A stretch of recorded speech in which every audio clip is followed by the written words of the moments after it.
Good evening, everyone, and welcome to the Brattleboro Selectboard meeting for Tuesday, August 3rd, 2021. I know that the meeting was properly warned because we had executive session at 5:15, and we will have additional executive session at the conclusion of this meeting, and I can tell you that no action will be taken. The first order of business is to approve the minutes for July 6th and July 15th. Do I have a motion? I move to approve the minutes for July 6th and July 15th. Thank you. All select board members in favor of approving the minutes for July 5th and July 15th, please raise your hand and say aye. Aye. All right, that motion has carried 5-0. We have an unusual change in agenda tonight, and that is because we are accommodating people's vacation schedules. But let me ask the members of the Brattleboro Development Credit Corporation and the Ethiopian Community Development Council to make a presentation for public understanding of fostering refugee resettlement in Brattleboro and in the region. So please let me invite Adam Grinold, Jennifer Stromstein, and Alex Beck to speak, and I thank you very much. They're using the table. Yeah. It's happening. Need another chair. They're good. They're all set.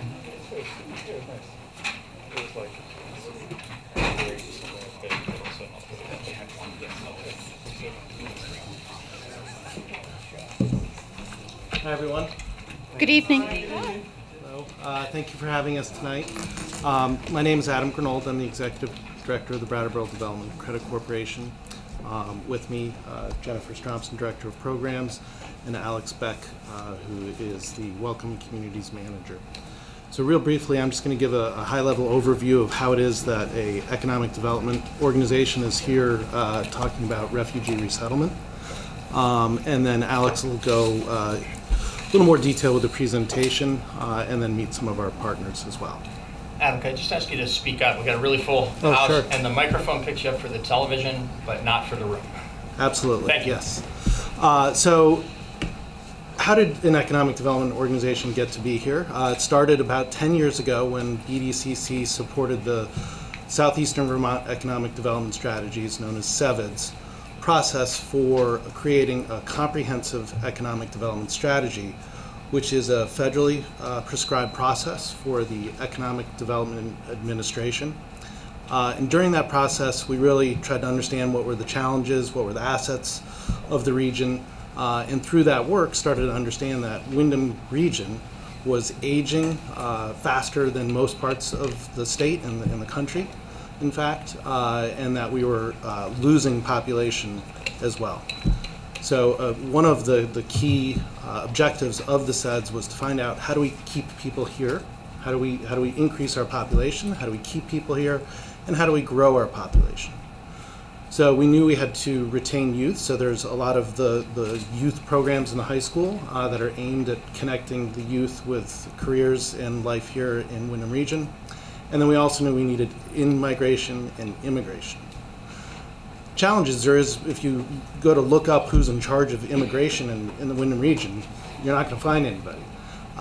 So in 2014-15, in the early days of 16, we started really researching how does this happen in rural Vermont? How do you get immigration as well as in-migration? Turns out pandemics help with the in-migration, so that one sort of came at us, but immigration is much more challenging. So we really started to do significant work as Rutland was stepping forward with their efforts, and then some changes in the federal government happened. We had to take a back seat on this and spent that time really learning what we would need to do to create an environment where we could welcome immigrants coming to the region that was welcoming, that had the systems in place. So of note, we're not doing immigration work so that we have so that the immigrants themselves will grow our economy. It's in fact to create a vibrant community, and a result of a vibrant community will be a growing economy.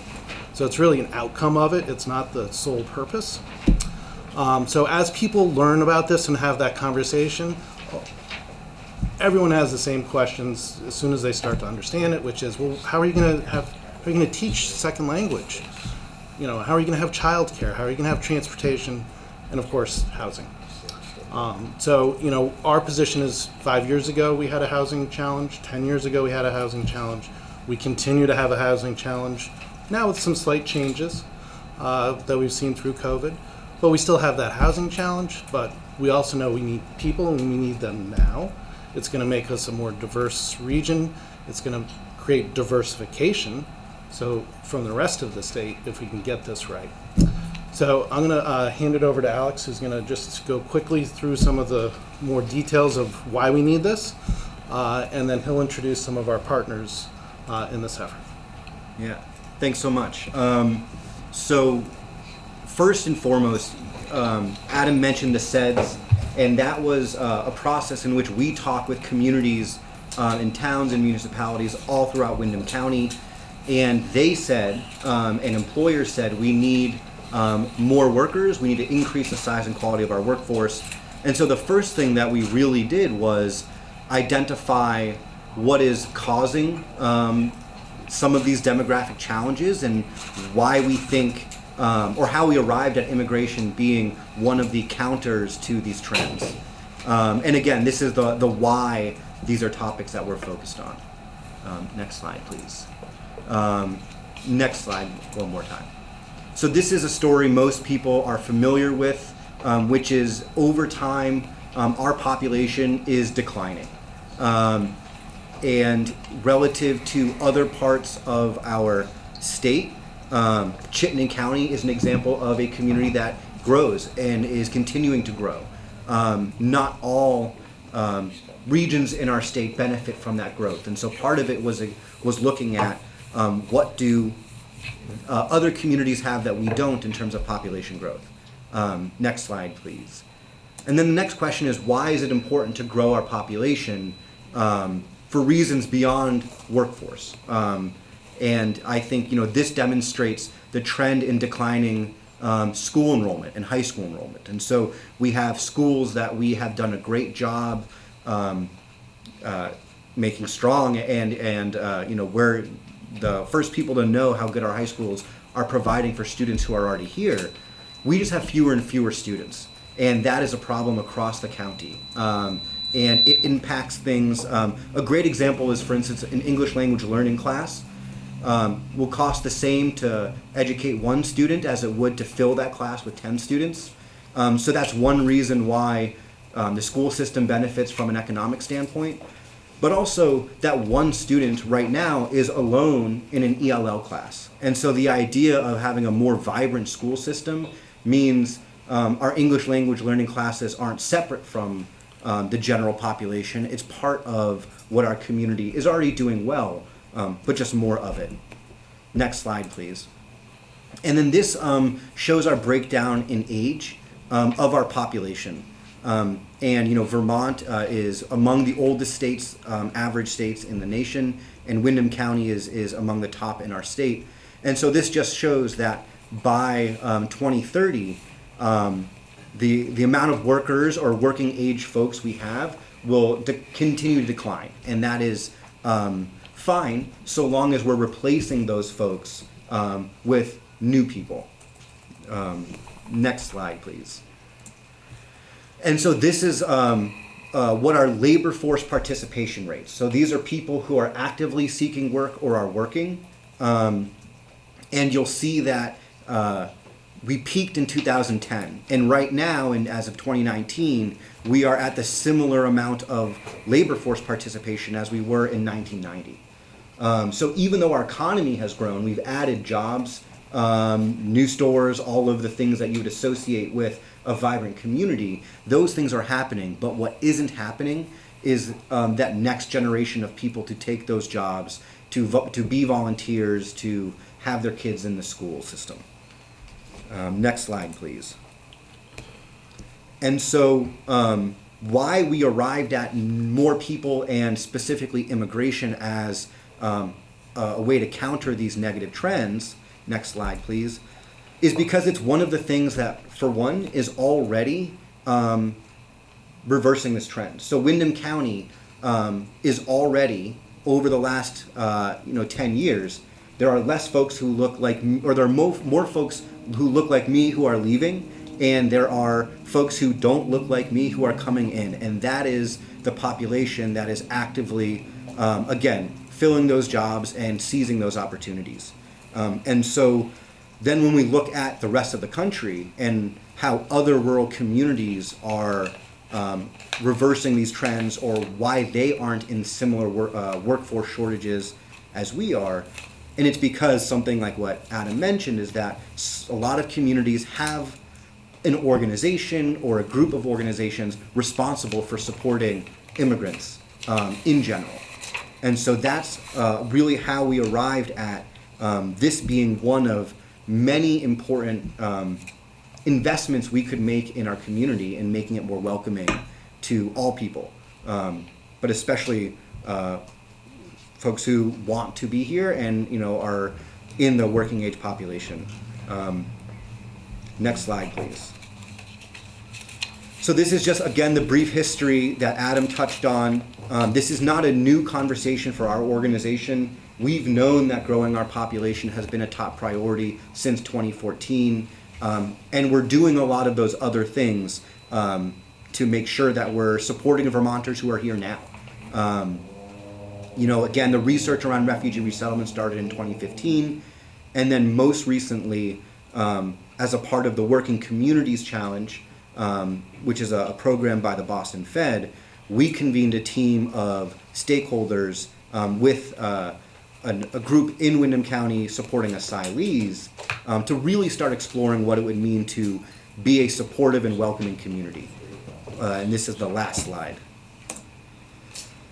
And so, we explained why we're doing this work, and I just want to say what we're doing before I hand it off to our partners at the Ethiopian Community Development Council.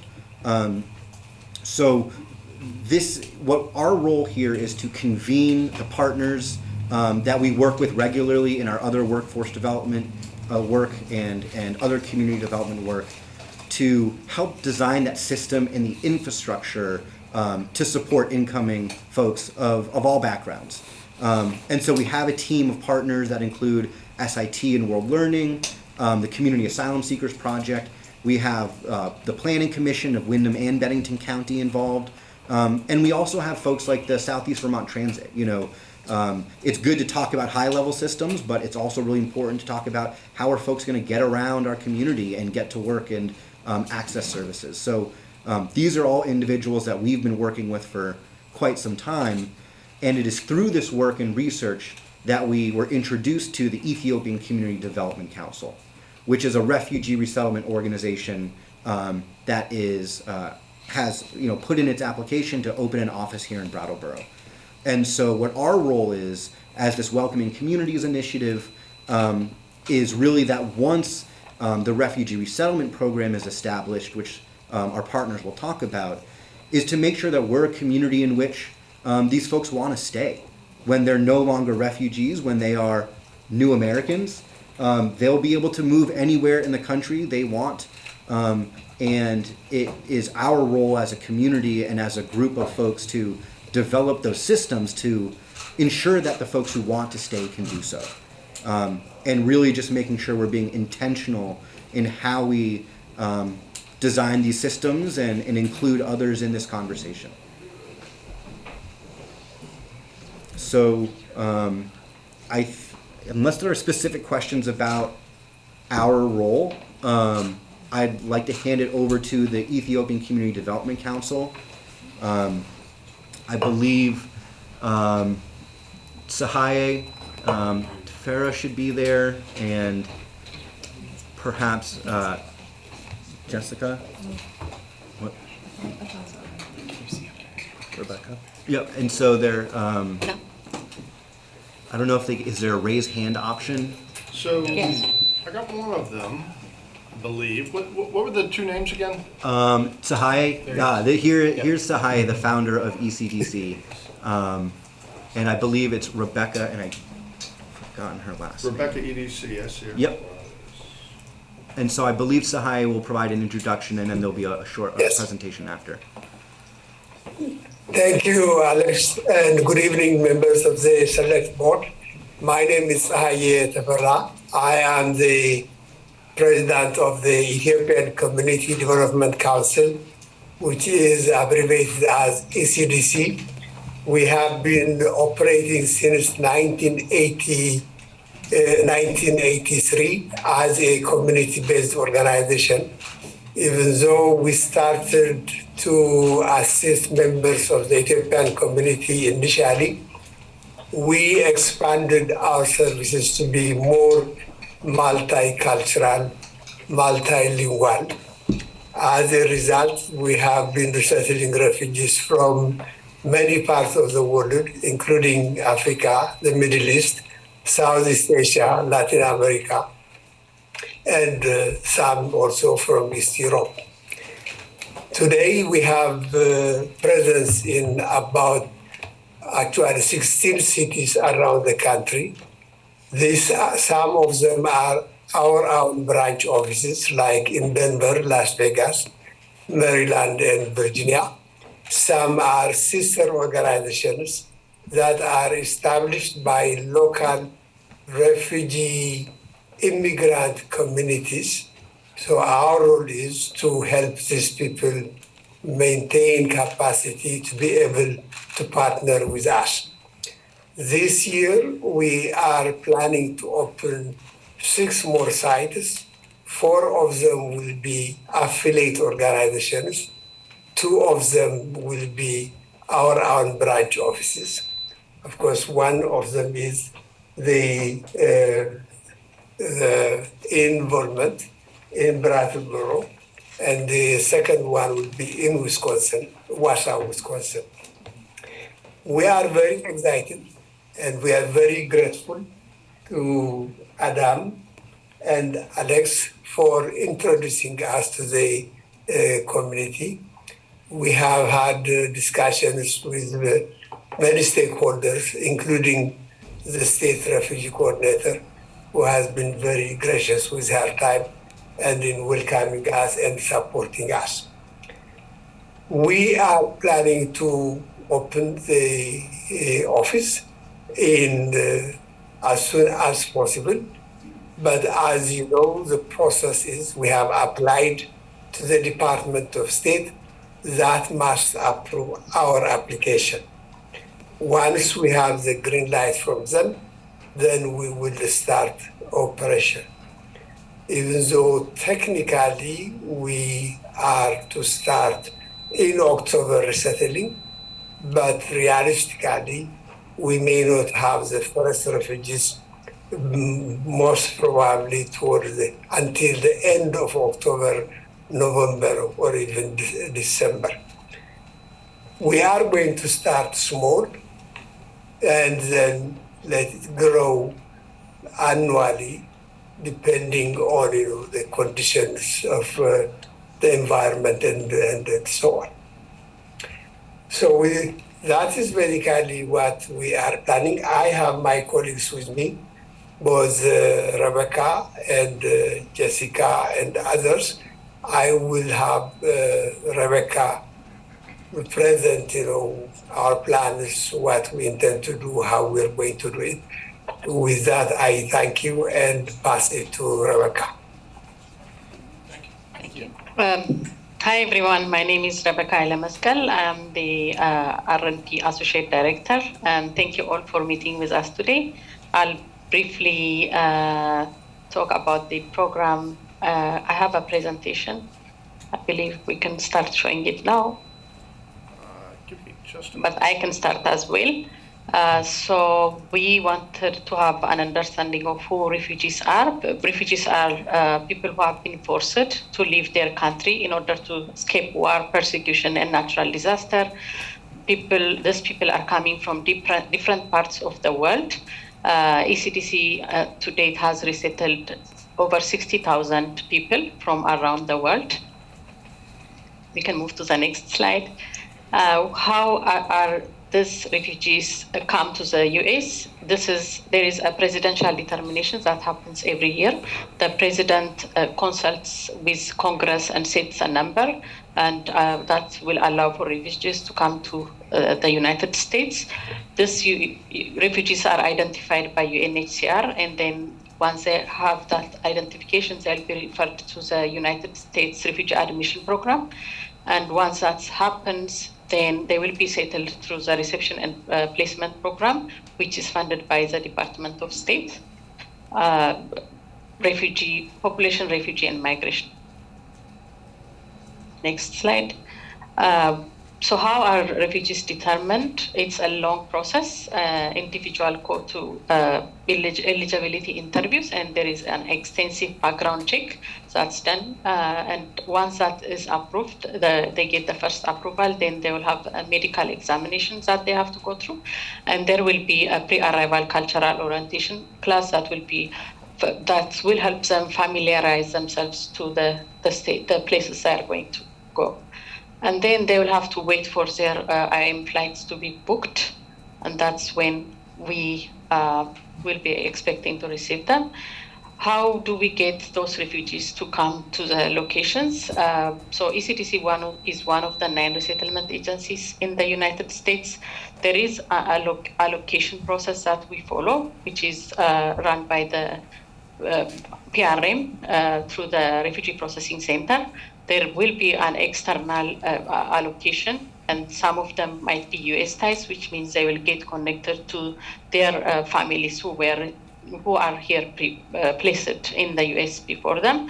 And for those that are non-US ties, there will be allocation through the allocation process. Each array will be represented, or resettlement agency will be represented in those external allocation meetings. And then once we have our ECDC's portion, then we will have internal allocation in order to allocate cases to the different locations or sites that we have around in the United States. And then we don't just allocate cases, but we look at the capacity of the organizations or branch offices that we have. We look at the language capacity, housing availability, family ties, and existing communities, employability, case size, and different things will be looked before assigning cases or allocating cases to the different sites. As Dr. Zahaye said, we currently are placed in the next slide, please. Thank you. This is a map where it shows where ECDC is located. We have 4 branch office sites and 11 affiliates or offices that we work through for the Refugee Resettlement Program. And in the coming year, we have a plan to expand to 6 new places. Next slide. What steps are planned for Brattleboro? We have already conducted the community consultation. I'm sure some of you were there. In June, we had a proposal that we were preparing to submit to PRM with a notice of funding from State Department. In July, we submitted the proposal, and also we were seeking for a startup fund for year 0. In August, ECDC Multicultural Center, we're planning to recruit for a director for that site, and also co-sponsorship program development. In September and between September and October, we are planning to hire the director, open office, have co-sponsorship information session, and social service coordination meetings, which we already have a plan to do. And end of October, we have a plan to hire additional staff, case managers, and others who can help out with the actual work. Between October and December, we will be expecting first arrivals, but as Dr. Zahaye said earlier, that might not be the case, but that's what we are expecting to have. In November and October, up to October, which is FY22 fiscal year, we will be expecting to resettle 75 individuals. Next slide, please. The services, so ECDC and other resettlement agencies have a cooperative agreement that we sign with the State Department, and there are requirements for the programs that we provide to our clients. For pre-arrival, our office will have to to collect household items, raise funds, and also help refugees help to support refugees' initial placement. And also we need to secure housing before the clients arrive at our door or at our airport. And for arrivals, our office will have to pick each individual or each case that's coming. We have to provide appropriate clothing, provide initial pocket money, and also we need to have appropriate language interpretation from the time of arrival at the airport until the end of the course service provision. Within the first 5 working days, we have to have an intake interview. Even though we receive biodata, sometimes those data might not have a full information of what we want to have from the client. So we have an intake interview, and we also will share with the clients what's the role and responsibility of the resettlement agency is, and provide them with overview of the reception and placement program. This is also done with the help of an interpreter if there is no language capacity. Within 7 working days, we will have to apply for access cards, and also cash and medical assistance and food stamps will have to be applied for the clients. Within 10 working days, we'll have to enroll them into English language, ESL, employment service, and also we have to file a change of address, which is AR11 forms that each non-US citizen has to complete. Within 30 working days, we have to enroll their children to school, have them, if they are eligible for selected services, they will have to enroll. We'll have to complete their health screening, do 2 home visits, and also resettlement service plans will be done with each individual clients. Next slide, please. How are we involving the community? So ECDC works with service providers, volunteers, and other local organizations. We work closely and help out refugee families integrate into their community successfully, and they become self-sufficient at the end. ECDC, and also it's a requirement by PRMs that we the stakeholders meet every quarter and discuss arrival trends, if there are any challenges, best practices, and build partnership amongst the community. And also we encourage community groups to be co-sponsors and get deeply involved in first-hand in the resettlement process and help newcomers along the way. Next slide. Thank you for your time, and I'm happy to answer any questions, and Jessica and my other colleagues are also here to address any questions. Thanks. Well, thank you very much.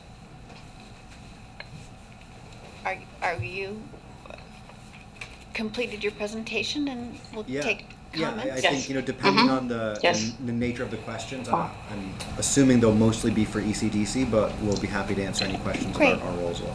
Well, let's start with the select board members. Does anyone have any comments or questions? Daniel? Yeah, thank you. I really appreciate the presentation. It was helpful information for me. I wonder, would it be possible, perhaps in general terms, for you to speak to what kind of conditions people are seeking refuge from? Sorry, I didn't hear the question. It was very far for me. Okay. Would it be possible for you to speak to the kind of conditions that people are seeking refuge from? From which locations, you mean? Refugees come from different parts of the world, if that's the question? Yeah, not so much geographically. So I came to this country as a migrant, but being a migrant and being a refugee are not exactly the same thing. Yes. I wonder if you could help our folks here in town understand what kind of things people might be a refugee from. So these people that come through the UNHCR, they have been placed in maybe a neighboring country, and these people have families. They have different case sizes. It might be a single case or a large case with a family of 5 or 4. They have different language capacity when it comes to English, but they do speak a variety of languages. Some of them are well educated, but they have to leave their country because of war and other persecutions. They come with different transferable skills that they can contribute to the community. They have different religions. They come from varied backgrounds. But one thing is these people need help, and they are there to get that help. So that's what I can say. If you have a specific question that you want me to address, I can share that with you as well. That's fine, thank you. You're welcome. Thanks. If I may add to what Rebecca said, I think by definition, a refugee is someone who is fleeing his, her own country because of persecution due to either religion, political opinion, national origin, language, and other social factors. So in order for someone to be designated as a refugee, they have to establish that they have this genuine fear of persecution in their own country. So most of the refugees that we resettle are people who have already fled to a third country. For example, if we have Rwandese or Congolese, they may have been in another country. Somalis would have been in Ethiopia, Ethiopians would have been in the Sudan. So refugees are resettled mainly from third countries. There are exceptions. Afghan refugees would be resettled as SIVs directly from Afghan. These are people who have worked for the US government. Iraqi refugees also will be resettled directly from Iraq. These are again people who have worked either as translators, interpreters with the US military and with the US government. So if I understood your question, I think those are the people that we will see are people who are fleeing their country because of persecution, either because of their religion, national origin, or political involvement. Thank you.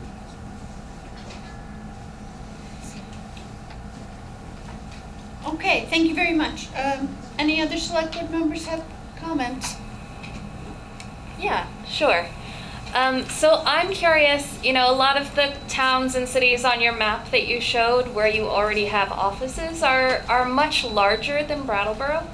I'm just curious, what's the drive to be in a small town or a rural town like Brattleboro? And that's a very good question. Since we have done, most of our settlement are in big cities. I think, there is already saturation of refugees and immigrants in those big cities. And I think there is a need, to spread resettlement, not only concentrating in large cities, but also in smaller cities where these refugees will have also a better interaction because of the small size of the community and so on, to be integrated. In large cities, what we see is we have already a large number of community members from the same group and so on. There is a tendency to hang around, within its own community. So having, I think, a smaller city will have really an opportunity for people to interact, both the citizens as well as the newcomers. Excuse me, can you also unmute Jessica? She has something to add. Thank you.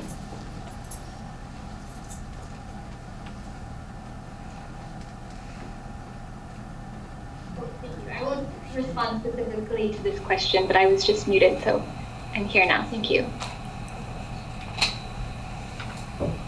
Okay, Tim. Thank you for your presentation. I think you probably encounter this in other spots around the United States, but I want to make sure that you're acutely aware of how top of mind in our community difficulties with housing are. And I think even for someone like me who I'm very anxious to embrace and welcome new community members, hopefully through your organization, I think that's a question that has to be addressed very quickly and upfront, in an upfront way, to put people's mind at ease that there will be some help with housing. And I don't know if you want to comment as well, because you're very familiar with our housing crunch locally.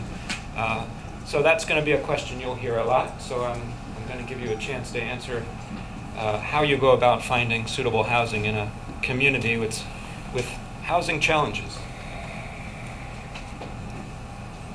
Sure. Yeah. So I'll take a first start and say that this isn't. We've been doing this work for quite some time, and what we were most sure of is understanding who the partners are in our community already working on obstacles like housing. That isn't unique to, again, our community, but also wouldn't be impacted more by refugees than, say, the number of new hires at the school district. Regardless of who is coming into our community, those who are trying to find housing here, and the people who are already in our community, making sure that we don't compete with the organizations that are already doing this work, making sure that we're part of the conversations that are happening at the Housing Coalition that meets regularly, and really making sure that solving these problems that today someone from Northampton could call a landlord in Brattleboro.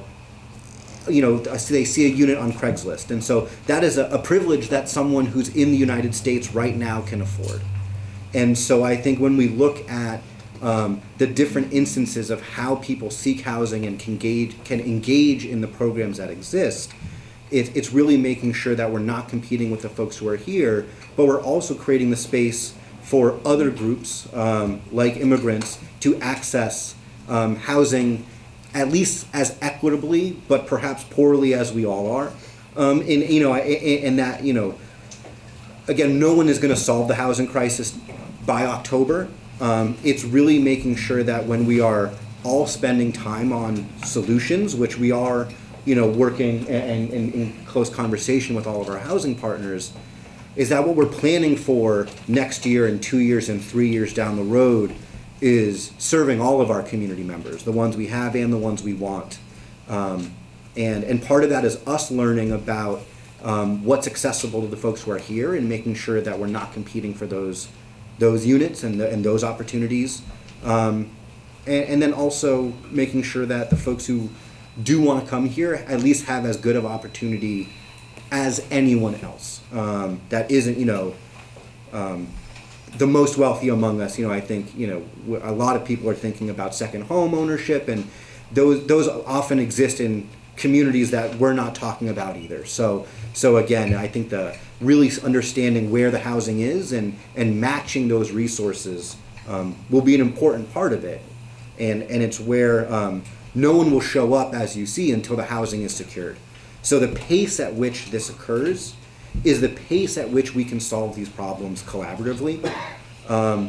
It's, I think Adam has said in the past, refugee resettlement isn't something that happens to a community. It happens with the community. And that's what ECDC really talked about in terms of those quarterly conversations, is how are things going? Do we need to slow down because of a housing shortage? Or we've noticed there's a lot of three-bedroom homes that aren't as in high demand amongst other populations. Is that a way we can help fill homes that are staying vacant while not competing with the ones that folks are looking for now? Yes. We need more housing. Yeah. I mean, just to put it, you can talk all day about who's the fault of us not having enough, and it's like, let's look all the way back to the 70s when the population grew super duper fast across Vermont, and then those people had kids, and then those kids have moved away and have nothing to move back into, and a lot of them want to move back now with COVID. And I mean, it's, it doesn't really help to unpack it that way. It's just like, to be the community we want, right? To be home to the young people we want to have stay or return, and the diverse people who we need to have the vibrant community. Like, we just need more housing, and Absolutely. So that's really where our energy is going. Like, I get asked a lot of questions about, like, whose fault it is. Like, it took a lot of people making a lot of mistakes over the last few decades in this country to not have enough housing, and it's not Vermont's fault, and it's not your fault. But we just need a lot of it, and that's I spend a lot of time on that. A lot of our partners are spending time on that. The state's doing a great job of creating some, during COVID and things that are lasting past COVID, creating some new resources to add units. And some of our partners are in housing are the best ones in the state. Some of them are, I'd say, Wyndham Windsor Housing Trust, we're just blessed, and Groundworks. They're doing innovative things and increasing the housing units available, but they can't do it on their own. So we're pretty aggressively interested in, like, inviting more people into that conversation, like more landlords, more sort of small scale people who will, like, add a unit here and upgrade a unit there, and Brattleboro is doing a great job of that. Your planning office is, like, way ahead of the curve on that, so that's where our energy is going, frankly. Thank you. Thank you. Ian? Yeah, I've got comments. I don't really have any questions. First off, thank you guys all so much for being here. The question of population and housing has been something that I've heard my entire life living in Vermont. It's never gone away. It's always been an issue. I don't feel a lot of shame about my state, but one of the moments that I felt a lot of shame was when a community in Vermont a few years ago full-heartedly rejected refugees. I felt it in such a deep personal place because that wasn't what I thought my state was. And so I told myself, if I was ever in a position of leadership where this kind of opportunity would come up, I would fully embrace it. And so I understand that this is kind of an opportunity for the community to hear about this, and this isn't quite a municipality action or anything like that. I just want to say, as long as I'm on this board, I fully support refugee resettlement in Brattleboro. I think that we need to make the change that's going to make Vermont the place we want it to be. That's diversity, that's inclusion, that's going to bring housing. These issues are not isolated. They are integrated and interconnected. And so to isolate one and say housing, or isolate another and say jobs, we need to be pushing ourselves forward and just making Brattleboro and making Vermont what we want it to be. And so I just thank you all so much for taking the time. I know you're about to probably hear a lot from the community, so I will stop talking. Thank you, Ian. I'm glad you got to fulfill your dream there. Yeah, it's really true. I thank you also. Your presentation was excellent, very illuminating. I think we all understand at a basic level the concerns for our Afghanistan and Iraqi translators and helpers and the need for them to be resettled. But everyone else as well has a very grave need to be a refugee. And, I think you certainly have my support. I do want to keep in mind that there is no action that the Select Board is taking this evening. We're glad that you came to inform us all on this project, and we will continue to be informed as we go forward and be sure to ask if there's any specific areas of support that we can provide. And let me now ask members of the public who would like to comment, please do. If you want to come to the microphone and give your name and where you're from. And don't be shy. Maybe, here we go. Hello, my name is Joseph Runge. I was here about a month ago with some questions that I guess unfortunately they didn't have answers to. One of which was like the numbers. Like I heard people saying they thought, oh, this would be such a good plan, it would be so beneficial, but like, I don't know how you make that calculation without first anyone knowing how many people we're talking about. I know someone who used to be in Rutland when they rejected the like refugee thing in 2016, I think. I mean, they wanted like more than 100 people a year for 10 years or something. Like, it was some crazy number. So I guess I just wanted to know, like, what are the numbers going to be? Over how long? And how, you know, because I haven't heard anything about that, and I don't know how anyone can say either yay or nay without such basic information. And I just had another question for the Ethiopian Community Development Council. My understanding is that these refugee agencies, they get paid with our tax dollars, like per person they resettle. So they basically have an incentive to basically flood the community with as many people as they can without regard for how it benefits us. So I'm just wondering, like, seems like maybe your incentives may not align with ours. So I just wanted to know, how much do you get paid, like, or how much are you looking to benefit financially from doing this program? Thank you. May Let me I just respond? characterize, just caution you, Joseph, that some of the terms that you used were insulting. And, you know, in this presentation, you can certainly ask for information, but I really wouldn't want to have derogatory comments directed towards our guest.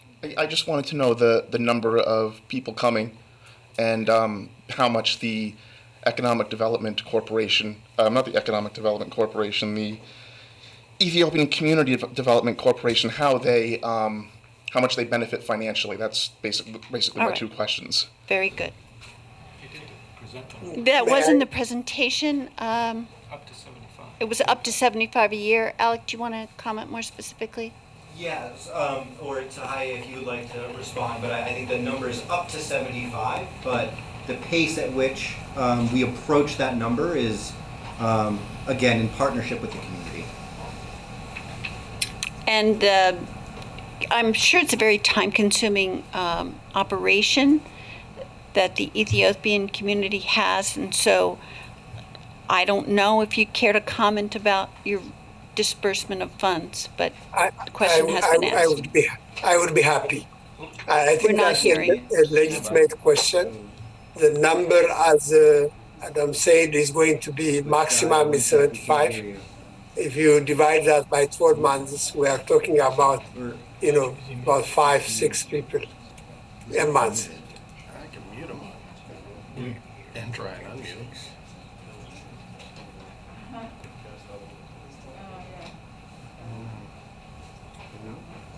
Hello? Yeah. Let's see if he can hear us. I don't Can know. you hear me? Can you hear us? Because I think you're on mute and we can't hear you. Oh, okay. Well, Oh, there we go. Now we can. I'm sorry to ask you to repeat your answer, but Sure. please do. Sure. The number, as stated, is the maximum is 75 refugees. And if you divide that by 12 months, we're talking about, 5 or 6 a month. With regard to the financial, PRM allocates $1,250 a one-time grant per refugee. With that money, basically, we have to provide housing, we have to buy food, we have to furnish apartments for the initial period. I repeat, that's a one-time grant.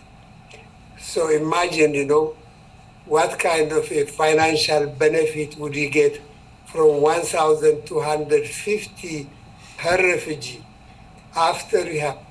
This program is not really supposed to be a public program. It is called public-private partnership. So knowing that the $1,250 that must be spent on the refugee is not enough, then that is where the public comes. We are going to appeal to the community, to the public, to join us as partners in the private sector, in the public sector. in order to make this refugee resettlement program work. We have approached some foundations that may help us in the initial resettlement and so on. So to answer my friend's question, I don't think there is a financial benefit that motivates us to do this work. We are a humanitarian organization. Our hearts and soul is really to help people resettle, get away from the trauma, the difficulties, the conflicts that they have been through. If these people had choices, they would have stayed home. But they are driven from their homes, from their dreams, separated from their families. So anybody working in this field is not motivated by any financial gains, I can assure you. So hi, this is Adam speaking. Sure. Well, we don't have an 800 number or a website to direct people to. We will be working with ECDC to help raise funds from the community. We're reaching out to landlords to try to find interested landlords who want to work with this this effort. So please feel free to reach out to any of us, and then we will in turn connect those folks directly to ECDC. But we do, as a community, need to raise significant funds to support this initiative, not just this year, but every year thereafter. So this will be a big community lift. Thank you very much. Thank you both. Tim, please state your full name and where you live. Tim Maceo, Brattleboro. Thank you. I'm not speaking for the school board, but a lot of us feel that having refugees in Brattleboro is not only good economically, it's not only the right thing to do, it's the compassionate thing to do, but our schools are going to benefit tremendously from a little more diversity in the classrooms.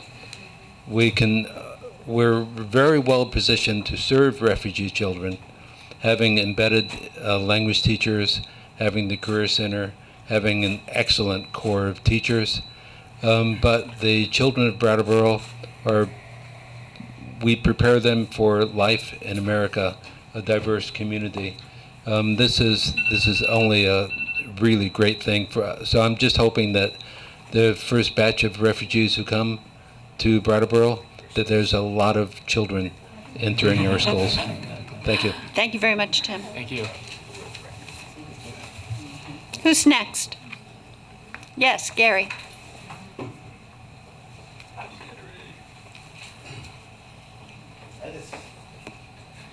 Gary Stroud, District 2 Representative. I was just listening to a lot of this. First of all, I just want to say, welcome to the family here in Brattleboro, from open hearts and open arms.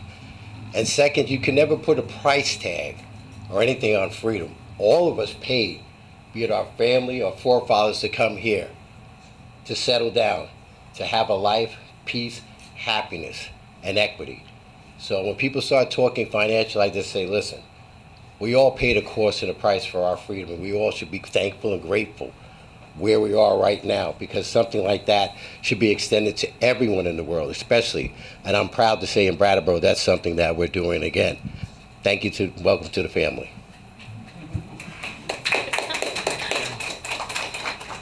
Anyone else like to speak?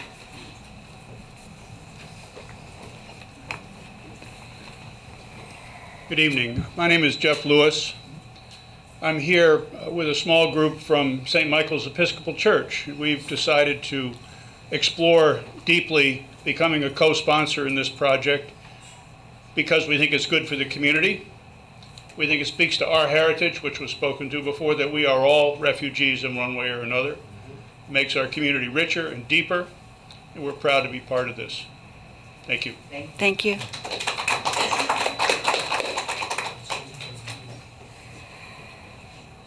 All right. Well, anyone else like to speak? No? All right. I thank you all very much. I thank our members on Zoom from the Ethiopian community, and I thank the Brattleboro Development Credit Corporation for your presentation. Good opportunity to be here. Yeah. We have a hand up. Oh, I'm sorry. It's hard to see that hand. We have two. We have hands up. So why don't I stop this and stop this? Would you like to? Yeah, why don't you tell me who it is, because No problem. I can't read that. First in line is Ricky Rosati, followed closely by Kate. Okay. By Kate. Ricky, please let us hear from you. Can you hear me? Yes. Great. So I have two statements to make. The first being about how with me trying to follow all of the organizations that are trying to welcome refugees here, I have inquired with them and not heard any of them specifically say that they are advocating for equal voting right protections for the people coming here. And I think that that is such like a fundamentally important part of what really welcoming them is. And as an elected District 2 representative, I don't ethically feel comfortable with voting to fund these organizations that are not stepping up to advocate for equal voting protections, and I regret supporting them in the past. And my second statement is a question about why I was not invited into an executive session interview for my 3-year term for an ADA appointment.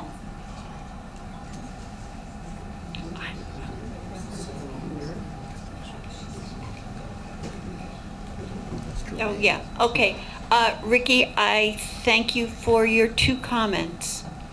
I have no response.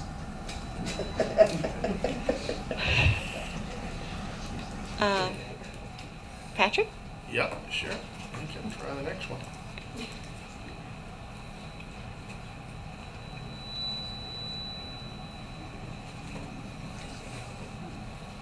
Whoa. Hello? Hello?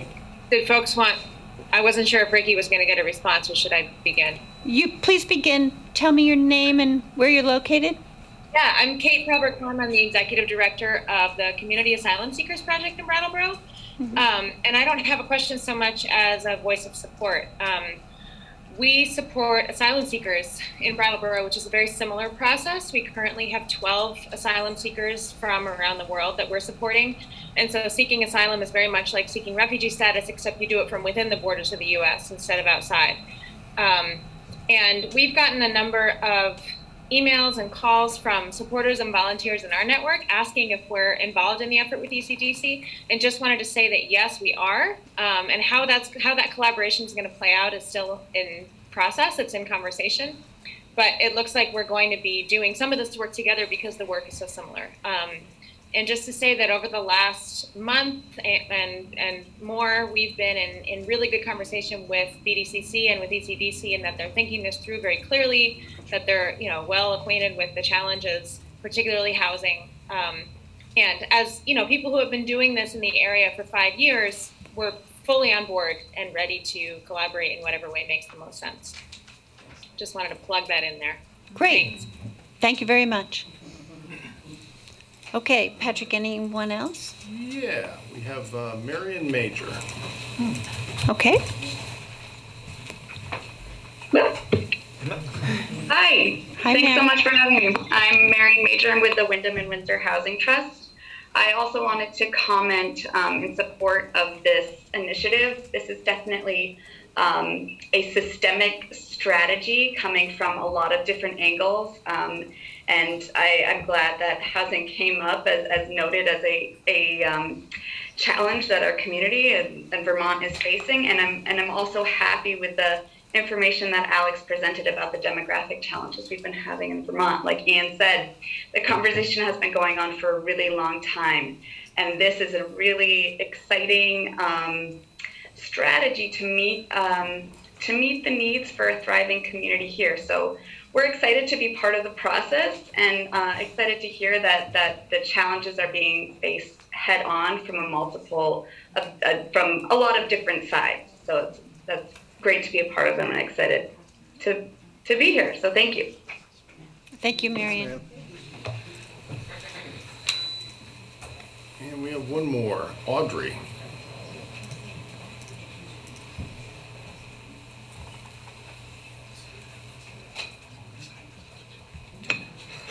Hi there. Can you hear me? Yes. I'm Audrey Garfield, and I live in Brattleboro, and I want to thank the presenters for their excellent information and presentations. I've been listening to the presentation and the questions and comments, and I have to say that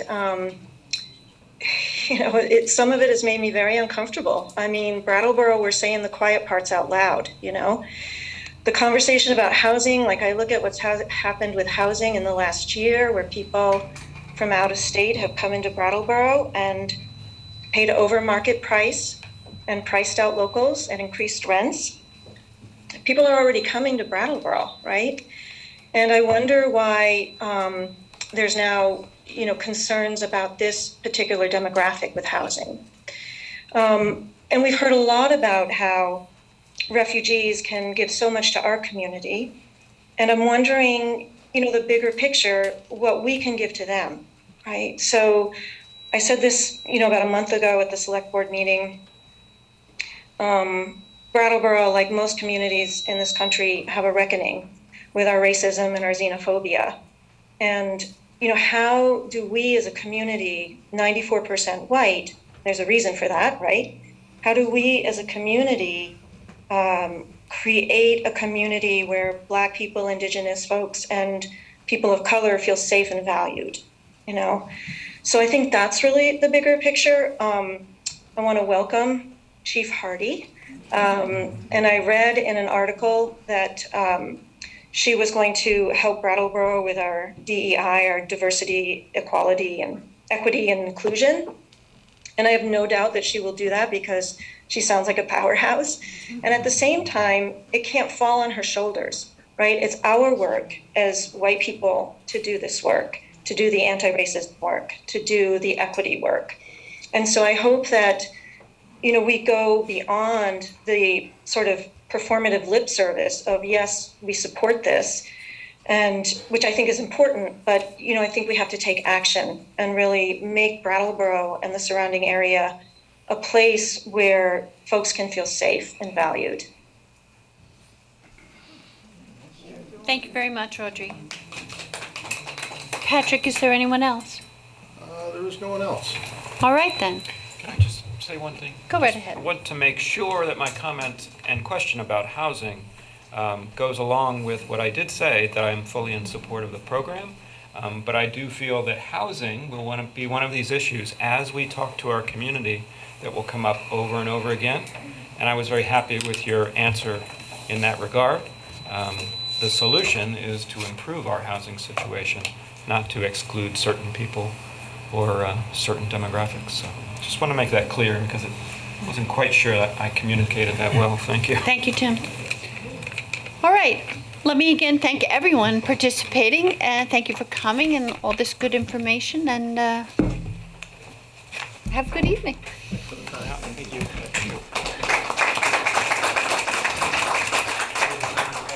All right. Now we have a ceremonial item. Peter Elwell has the distinct pleasure of swearing into office Norma Hardy as our Brattleboro Police Chief.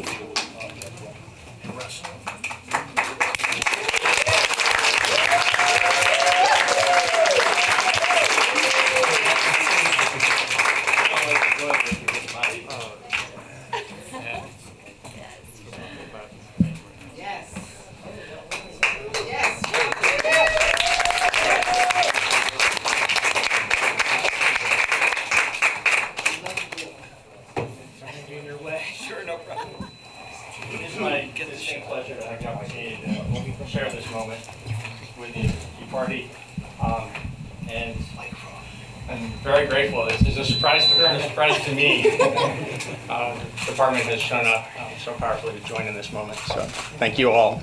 This is a time that we've really been looking forward to as a launching point.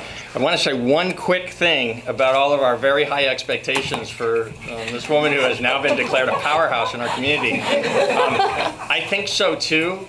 And I want to ask everybody to understand also that she's a human being. And let's give her some time to get to know us, get to know the community, work with the team, assess how we can all move forward really successfully together. It's going to work out great, and it's not all going to get solved in the first 10 days. With that, it's my pleasure to swear in Chief Norma Hardy. Please raise your right hand and repeat after me. I, Norma Hardy, do solemnly swear do solemnly swear that I will defend, that I will defend, enforce, and obey enforce, and obey the laws and Constitution the laws and Constitution of the United States of America, of the United States of America, the state of Vermont, the state of Vermont, and the town of Brattleboro, and the town of Brattleboro, that I will faithfully bring credit to the department that I will faithfully bring credit to the department and to myself as police chief, and to myself as police chief, that I will strive to preserve life that I will strive to preserve life and to maintain all human rights, and to maintain all human rights, and that I will faithfully perform the duties of police chief and that I will faithfully perform the duties of police chief to the best of my ability. to the best of my ability. So help me God. So help me God.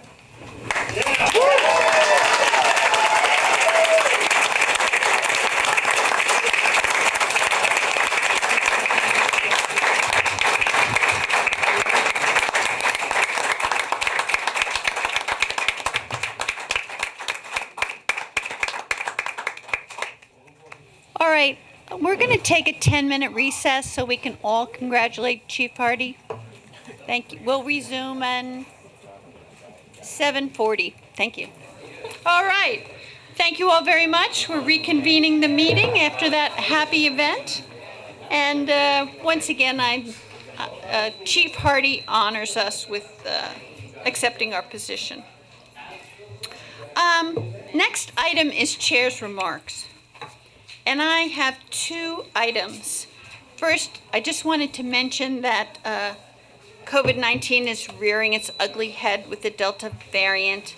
And I just wanted to mention something that my friend Ed Burke said about the state of Vermont and how well the state of Vermont has weathered the virus. Because he said the Vermont's motto is freedom and unity. And it's our unity that has given us our freedom. And I think we should remember that. And if you're one of the rare breed that has not been vaccinated, may I urge you to protect yourself and the community by getting vaccinated. The second item is just that I attended a meeting today with the Amtrak people regarding the new train station that Amtrak is building for us in Brattleboro. And it was a great meeting, and it's a wonderful thing. And I just wanted to tell you that it's on course. What's next? Manager's comments? Thank you. Sounded like a question. It did sound like a question. Thank you. Yes, that's what's next. And I just have brief comments tonight. I want to give an update about the recovery activities from the two recent storms. Summary of that, and also let people know how they can report private property damage, because there's been some confusion out in the community around that. So from the town perspective, we had over $300,000 worth of damage from the first storm back on July 17th. The unusual thing about what's happened on July 17th and then on July 29th was how much of a mirror image they are. So on the 17th, we got pounded in Brattleboro. The area around us got a lot of rain, but not as seriously damaged. And then on the 29th, it was exactly the opposite. So while there's been appropriately a lot of news coverage the last few days about some really severe damages out in elsewhere in Windham County and over in Bennington County, we actually only had about $30,000 worth of damage from the second storm, some of which was redamaging areas that our Public Works team had already been putting back together, and then some new damage as well. But Character of the second storm, the impact of the second storm was roadway damage that is, the kind of thing that DPW is really good at, and it's just going to take some time, but they're out there. You'll see from time to time a particular segment of road is going to be closed while they're doing the work to stabilize it and rebuild it, but for the most part, we're fully functional. And there's no roads other than Heinsberg Road that are closed at this time. Heinsberg is still closed at Akeley and Melchin because of the washout of the culvert there. That culvert's being replaced and upsized, and we have a great partner in the state of Vermont there. They were here the next day. They were working with Steve Barrett and the DPW team and our contracted partners who quickly assessed what needed to be done. That's where the bulk of the $300,000 worth of damage was done in that first storm. And the work is underway already to replace it, and the state is paying 90% of the cost. So while there is approximately $300,000 worth of impact, the cost to the town will be on the $20,000 to $25,000 range, with the rest of it being paid by the state. So all in all, a moment to count our blessings about how this has affected Brattleboro in the last month, but also be aware that given the way weather patterns are changing, it certainly doesn't seem like it's going to be as rare of an occurrence in the future as it has been in the past. So fortunately, we've got a really good team of people. And looking to the back of the room, the TV folks aren't understanding why I'm staring at the back of the room now, but Steve is there. Thank you, Steve, and the DPW team for always being there, and whatever it takes, whether it's a bad winter storm or a situation like we've had these last few weeks or any other time when we need that unsung work done to keep everything functional in Brattleboro. I promised that I would tell people how to report private property damage, and so the state put out a notice today asking that we push this out into the community because of the fact that they are concerned that folks are not aware of 211 being the resource that the state has asked for people to use to report private property damage. This is in addition to whatever you may be doing with your own private insurance company or other actions that you may be taking to actually address damage or concerns on your property, so that the state gets a better handle on the magnitude of damage in any particular geographical area. And so this is the message from the state of Vermont: to report home and private property damage caused by recent flooding in southern Vermont, call 211. If you receive an automated message, please leave your contact information to receive a call back from the 211 staff. Reporting damage assists with understanding the full scope of the disaster, as well as for referrals on emergency issues. Thank you. All right, are there select board members who would like to speak or have committee reports at this time? Daniel. Thanks. I wanted to sort of jump on the COVID-19 information bandwagon and let folks know that if you need to get tested for COVID-19 in Brattleboro, or if you need to get vaccinated against COVID-19 in Brattleboro, you can do so by now going to 58 Fairview Street. It's essentially, you drive up Fairview Street and there's a sign that says COVID testing and vaccination this way, and you keep following that sign until you end up in a parking lot. It's the hospital's way of kind of combining the vaccination and testing place all in one place. It is free.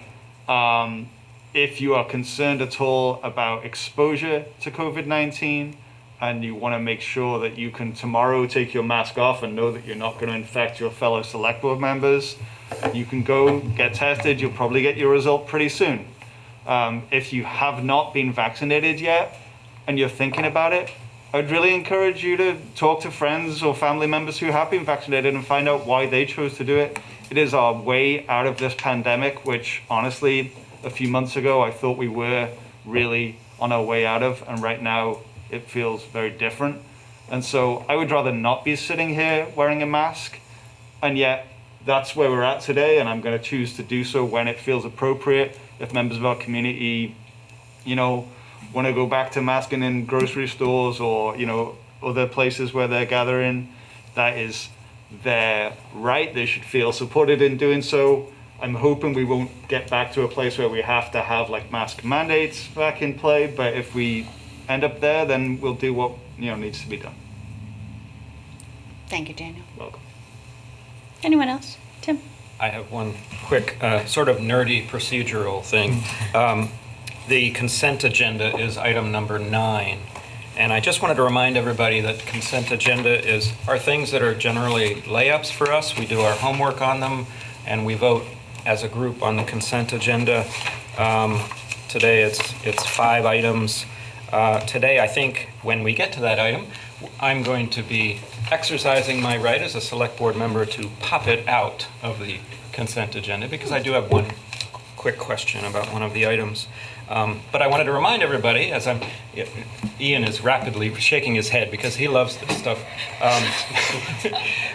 If a member of the public had a question about a consent agenda item, you are welcome to come to the mic during public participation and just request you get a sponsor from the select board who will then have the power to pop it out of the agenda.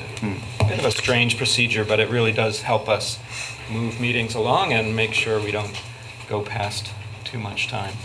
And I just want to mention that if an item is taken out of the consent agenda, it is moved to the end of the meeting. Oh, I didn't even know that. Well, there you go. So now you're all Isn't that great? Learning happens Ian. every moment.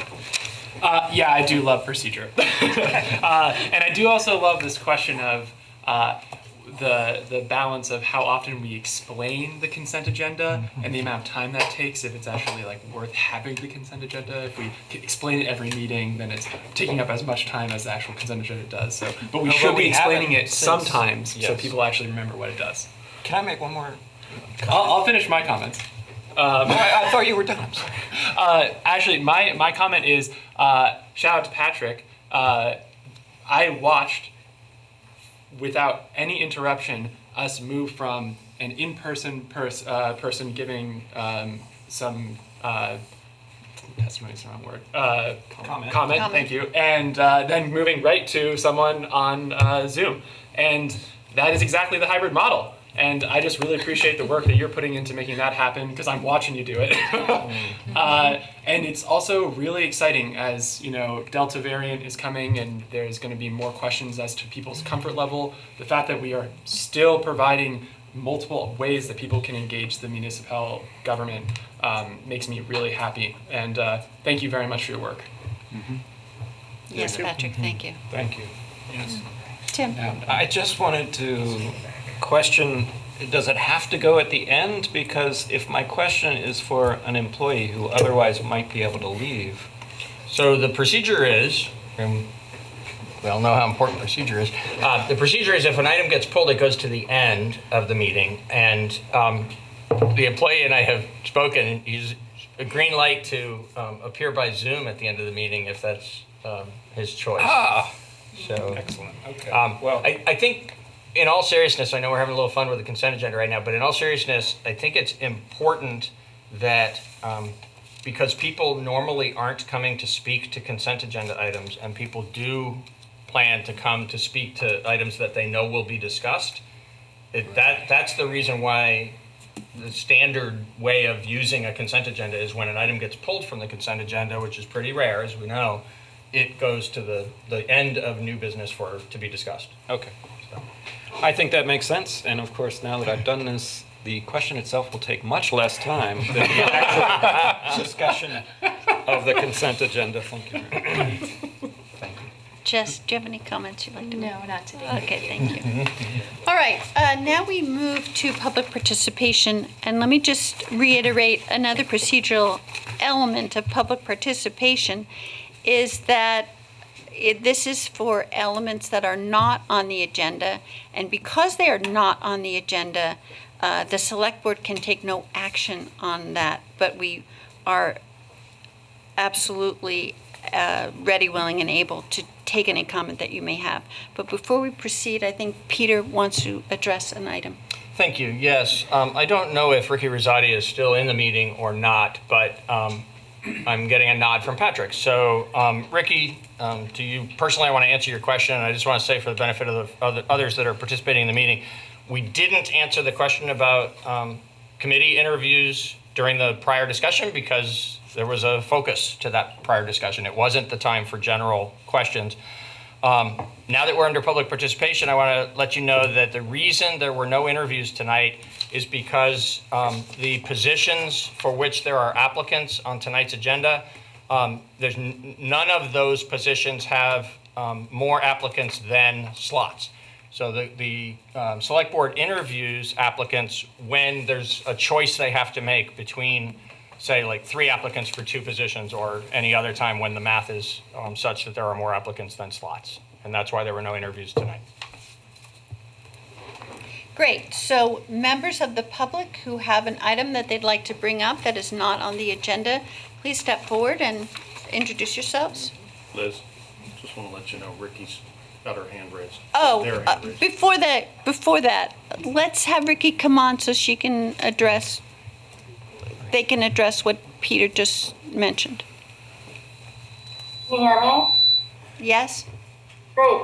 So my follow-up question is, there are different term seats for the ADA, and so I specifically wanted the 3-year seat, and so that's why I thought maybe an interview would have been appropriate to help clarify that. Well, I think you've clarified it, so thank you very much. All right. Now, members of the public. What's up? Yes, you may.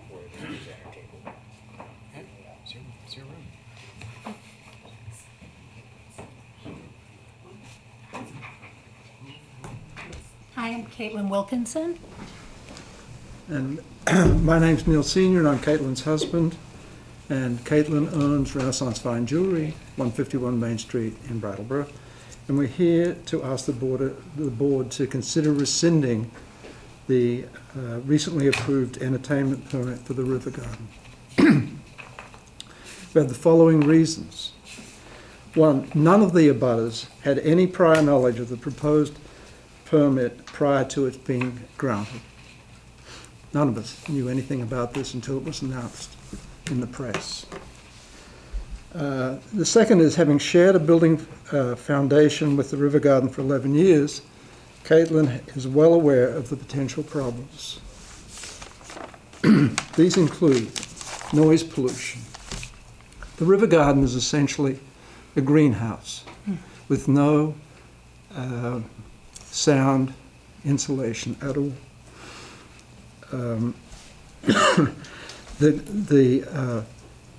Your approval allows essentially a beer garden to operate 12 hours, up to 12 hours a day, 7 days a week, with outdoor drinking in a mixed-use community.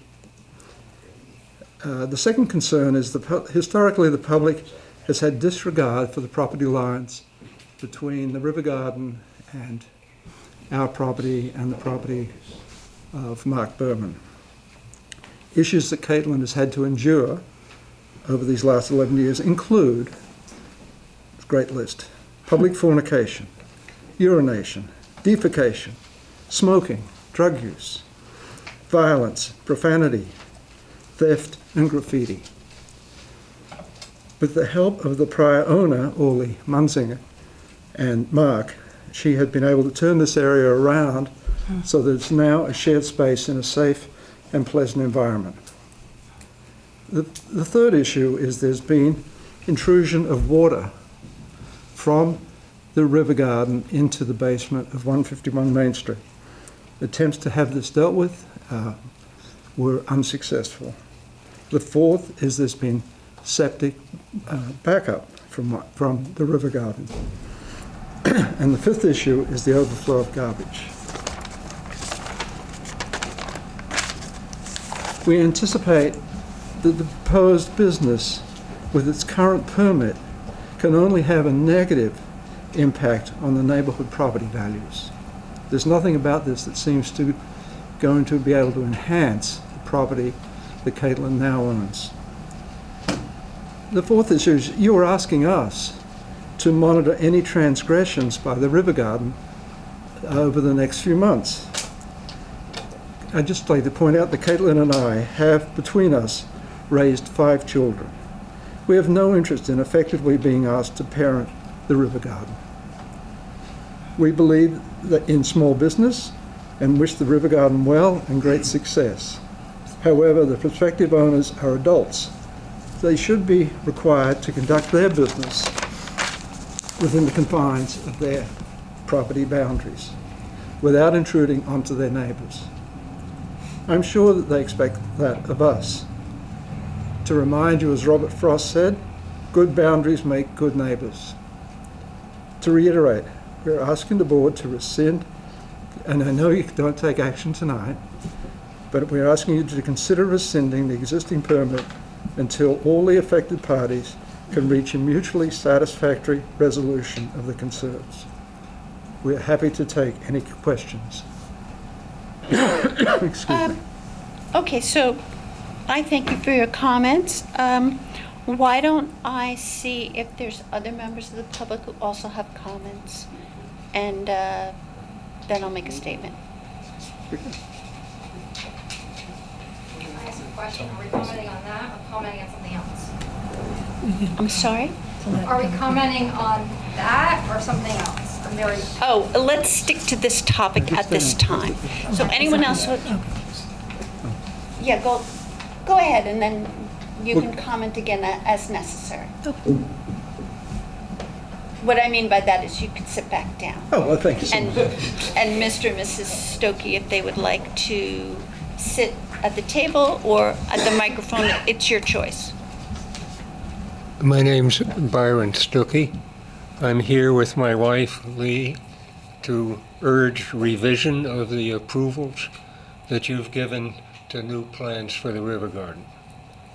We've explained in writing why we believe these plans are unwise, not just for the neighbors, but for a key part of downtown. So tonight we just want to thank you for taking these problems seriously, and we'd be eager to help any way we can. Thank you. Is there anyone from the River Garden who would like to speak? Yes, please. Hi there, I'm David Heiler, representing the River Garden. I'm also the one of the owners of the Whetstone Station Restaurant and Brewery, as well as Whetstone Brewery at Campfires Campground. I just want to say to everyone in the community, including our new neighbors, that it is our intent to be great neighbors, to be a big part of this town, to celebrate what this town has to offer, to celebrate what Vermont has to offer, and to operate a business that is going to be a very welcome part of the community and to enhance the neighborhood.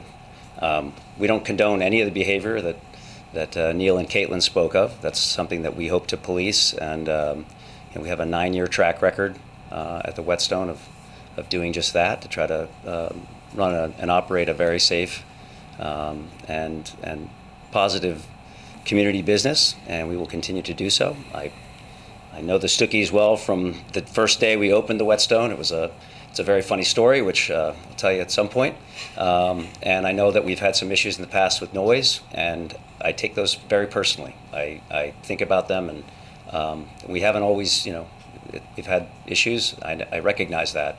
But going forward, we want to make sure that we have good communication and that we are good citizens, as we've tried to be all along. So, thank you. And I welcome any questions as well. And anybody in the community is welcome to email me personally at david@whetstonestation.com if you have questions about what we're going to do there, what we've done, or what we're doing. So, thank you. Thank you. Anyone else who would like to talk on this topic? All right. Okay, so let me just say again that this is a warned item, and therefore the Select Board will take no action at this time. I also need to mention that all emails to myself or to other members of the Select Board or town officials are considered part of the public record. I stated in my response to Mr. and Mrs. Senior that parties should establish a dialogue, and I understand that that has occurred, an opening conversation has occurred, and I appreciate that, and I think everyone is now aware of what the potential concerns are, and also a little bit more about how this business will operate.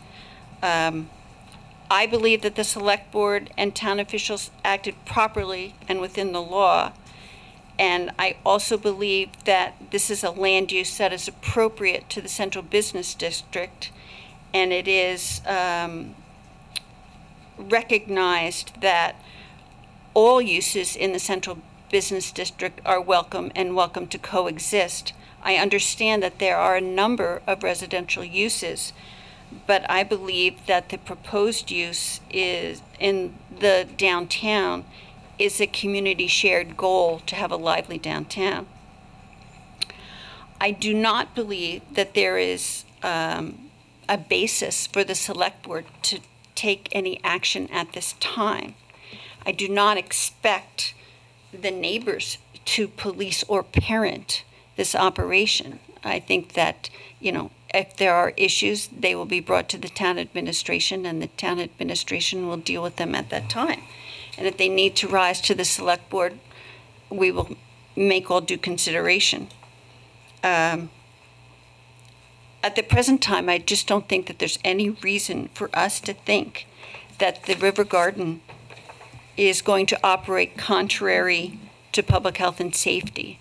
If there's anyone on the select board or Peter want to comment on that, I'm open to that discussion.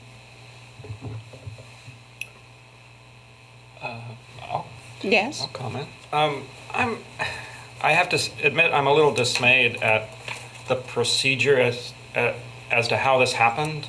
I feel like when you're a responsible neighbor, you do talk to people first, and this board simply issued a liquor license and an entertainment license to a historically responsible member of our community. So when issues are brought before us, mentioned defecation, intrusion of water, garbage issues, I don't really understand how that has to do with issuing an entertainment and liquor license, which is what we're legally entitled to do. And we have to do our due diligence on that. And as occurred during the meeting, I think there was a lot of good feelings about the history of the proprietors of the whetstone. That's not to say that they might have disagreements with neighbors, because that's what happens with neighbors. But I'm just a little dismayed that people feel that this body is the body to come to accuse a community member or community members of actions that have not yet occurred. So it's just a strange position to take, in my opinion. And downtown is where sometimes noise happens, sometimes people are too close to each other and conflicts occur, because we want a vibrant downtown. Last time I checked, people complained to me that this town is too sleepy, and merchants come and merchants say to me, we need more people coming to town to support what we're selling to them. And it feels to me like this resident of this establishment, these folks are going to bring people to downtown and help with our community. So I'm being too long-winded, but I'm just a little dismayed that we can't have you guys talk it out a little bit more, and we'll see how it goes. Obviously, if there's problems, we can address it at that time. And as one of the emails that we received pointed out, there's lawyers that could be involved. But that shouldn't involve our entertainment. You're shaking your head. That should not involve our role as giving entertainment and liquor licenses to, as of now, responsible community members. Are we allowed? We're allowed to talk about this? Oh God, I hope so. I just talked about it.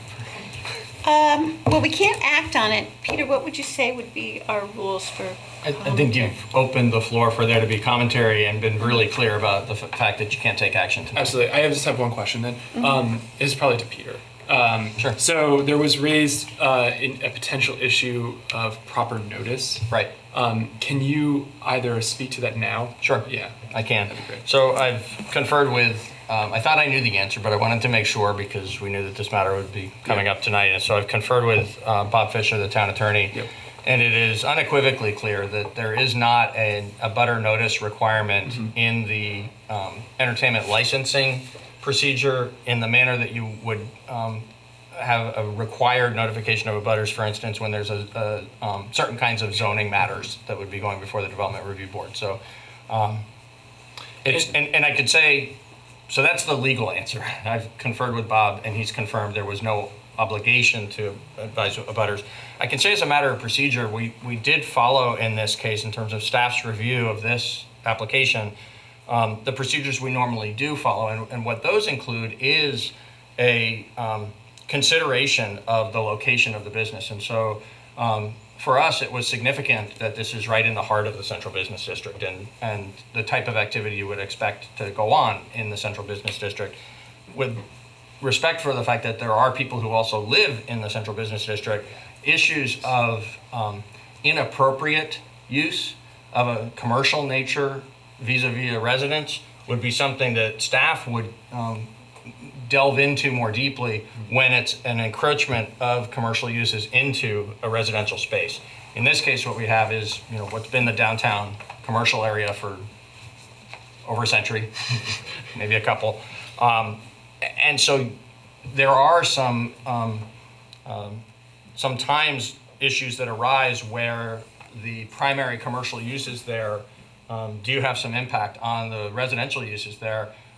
That's not something that is part of our permitting process for a question where you've got a legal proper zoning permit for this use and a otherwise reasonable request for an accessory permission to make a certain use of that space. Thank you. Yes.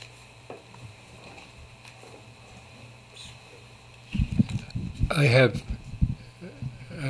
noted to Patrick earlier that I have trouble hearing a good deal of what was just said. But I want to make sure I understand what you're saying. Is it that you have no concern appropriate to the select board about anything that has been proposed as problems here? That you have... On behalf of the staff, what I would say is we conducted the normal review that we would for this type of an application, and it met the town's requirements to receive the entertainment license. So we, the staff, advised the select board of that. The select board did have some question and answer with the applicant during the discussion that evening, and then did grant the entertainment license. So you have, there's nothing here that's going to concern you any further? Well, let me just say also that there have been a lot of what ifs. What if this river garden is not operated and managed in a safe manage, for the neighbors and for the community as a whole? And all those what ifs are potential future actions that have not taken place. So we can't act on something that might come to pass. There's nothing inherent in the use of the approval that we've given that would tell us that this is going to be operated in an unsafe manner. So therefore, we can only assume, as Tim said, with the operator who's a respected member of the community and is currently operating not only one restaurant but several, that he will operate this business properly. And the only thing that I can say is, if it's not the case, if in the future that does not happen, then we'll know it, and town administration or the select board will act at that time. I would beg to differ about whether there is any basis yet for concern to the community. My wife and I have reported to you on years of experience with this property owner, to the point where we went to the police twice about the noise way beyond what the town allows, at hours beyond, and their refusal to even listen to our concern and other people's concern about that. I'm surprised, as I think we noted, that in issuing an entertainment and liquor license, that our record of complaints to the police department were not uncovered or taken into account. Years of complaints about years of noise on work nights way beyond what the town allows. So it is not the case that there's no record yet of a problem. In addition, we would have thought that the board would have thought more carefully about the idea of allowing outdoor loud music from 11 a.m. to 11 p.m. 7 days a week in the center of town, surrounded by residents in dense proximity to the open air space where much of this will be carried on. So I have to disagree that there is no record that should concern you, and that there is no, what we would have thought, obvious potential encroachment on neighbors' rights that would have concerned you. And to hear that you think this is all fine is surprising. Well, I will say that your concerns are of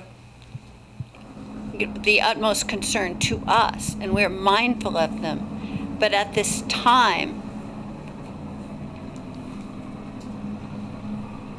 I don't see anything that is necessary to be rectified. But let's ask Mr. Heller a little bit more about his plans for operation. And I'm having trouble hearing you. I'm sorry. I suggest that we ask Mr. Hillier a little bit more about his planned operations, and maybe that would be helpful.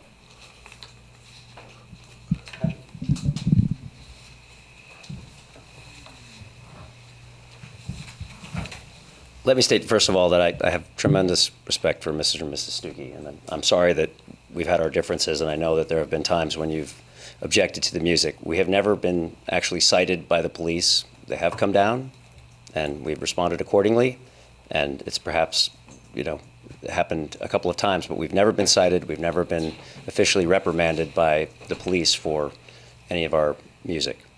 What we're proposing at the River Garden isn't even what we've had at the Whetstone. And frankly, we've changed the program at the Whetstone so that we don't have music late night anymore. We actually changed our hours dramatically since COVID and after COVID, and we're maintaining those hours. We close at 8 p.m. on weeknights and 10 p.m. on weekends.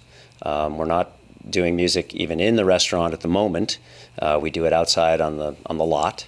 And again, we're ending that at 10 p.m. on Thursdays when we do it, which is right now scheduled for once a month. Some of our potential goals, and again, these aren't set in stone, but I'll tell you a little bit about what we're trying to do there, which is to have a community space where one entire side of the building will be local artists and craft makers. That'll be run by Main Street Flea, and they'll have their own separate kiosk for ringing up those. They'll manage that aspect of it. We will have a central craft beer, wine, kombucha, cider, whatever is going to be on 20 taps there and some cans. We'll have a very small kitchen that will serve a regular menu, and we're hoping to have guest chefs that will come in monthly and do a special menu that they'll present for that month, which we'll highlight on our social media, and then we'll change that out regularly. The focus isn't really on creating a full service restaurant or bar or nightclub in any way, shape, or form. We would like to have music, maybe an open mic night on Monday nights, which would run from about, again, these aren't set in stone, please don't hold me to it, 6 to 8 p.m. It'll be an acoustic open mic. If we do music on Thursdays, it would be Thursday evening, and again, we don't plan to stay open late. And understanding that, I know early on in the Whetstones' life, we learned that drums bounce off the mountain right into people's apartments. We didn't know that. And we tried to temper that. And I think that's something that we're aware of and would like to, make sure that we're honoring that. But we do want to have a vibrant community, and we want to have things that people can do in this town. We want to keep our population active. We want the people that come to town, we want them to have things to do. And so we would like to create a venue that welcomes a lot of different people. We don't want to create a dive bar. We don't want to stay open late. I'm 57 years old. I'm too old for that. And we want to create something that is a very welcoming part of our community. And I welcome any questions right now or whenever. Tim? I just had a clarifying question. Please. Stokey asked or stated that you would have music outside. From what I understand, with that space, that doesn't make a lot of sense. You wouldn't have music outside, would you? You would have music inside with the option of maybe wandering outside. If you know of the River Garden, at the very end of that space, there was a stage area that they had. I don't think they ever had music outside. We had no intention of having music out on the deck area. But the doors will open at times. I mean, that's not going to... I just wanted to clarify that because he did say that, and for the record, I don't think that was ever your plan, so I just wanted to... That is not our intent. It's my understanding that the outside portion of the permit was just to allow patrons to go outside onto that little deck. That's correct. Oh, and how about smoking? Absolutely not. Thank you. Thank you very much. Did you have other questions? Yeah, I would like to make a comment. Please. You want this one? Yeah. You want to arm wrestle? Yeah, I was going to say, I'll just hang here if you don't mind. I just want to clarify the issue about why we brought up the prior problems. I'm sorry that I confused you, but the reality of the history of the place is that's what's been experienced in the past before there was alcohol introduced into the environment. And given how difficult it was, we're not at all interested in that occurring again. It just doesn't make any sense. Where I can't imagine any of you would approve of a place serving alcohol with hours from 11 a.m. to 11 p.m. being placed next to your house. I imagine you'd be here complaining about that. That's what this is about. Can I just say? Can I finish? If I wanted to be sure that no one would move in and have music to 11 p.m. even perhaps, I would make sure I didn't live downtown, because that type of use is permitted downtown. We just spent an hour and a half talking about lack of housing in this town. There's housing downtown. I'm really sorry about that, but there's about 40 apartments within hearing of this potential site. And I'm sorry that you want to throw us all out, but there is, well please, that's a silly kind of comment. No, I'm pointing out that I don't want to get into a back and forth. Certainly we shouldn't. Please don't. But I'm pointing out that this is downtown. This is where people are permitted to operate businesses that sometimes make noise until 11 p.m. It's their right. Okay, And so I'm saying that when you live downtown, you must appreciate that you can have different neighbors with either thin walls, or you can have a loud neighbor next door to you. If that's not your cup of tea, it really is not reasonable to make sure that it is our job to police everyone who is your neighbor. We just don't have that legal power, even if we wanted it. Okay. So Caitlin has owned that business downtown for 11 years. I understand that the folks from River Garden, from Whetstone, have been major contributors to the community. So has Caitlin. And Caitlin has developed, in excess of $750,000, a site downtown, which is a prime business for the downtown. Essentially what you're talking to is that it's, from her point of view, this is a mixed-use building. It's functioned very well. Things have improved markedly over the years. And now we're looking at having to, and it leads me to the next point, I do think you're asking us to police them. I mean, what else can you say it? You're asking us to come back to you if there are problems. We shouldn't have to do that. You just take care of it, deal with the issues up front, so that we don't have to deal with the consequences 6 months down from here. All right, thank you very much. I'm not hearing anything from Mr. Hillier that would lead me to believe that these two uses cannot coexist in the central business district.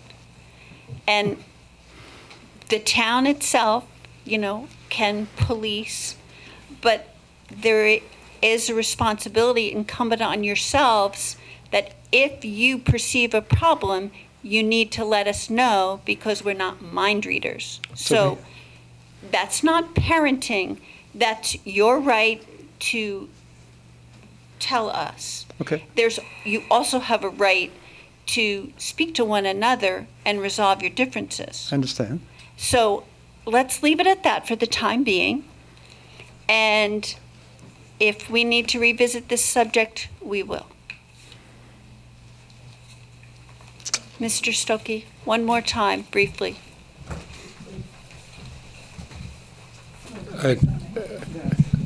I'd like to do what you suggest.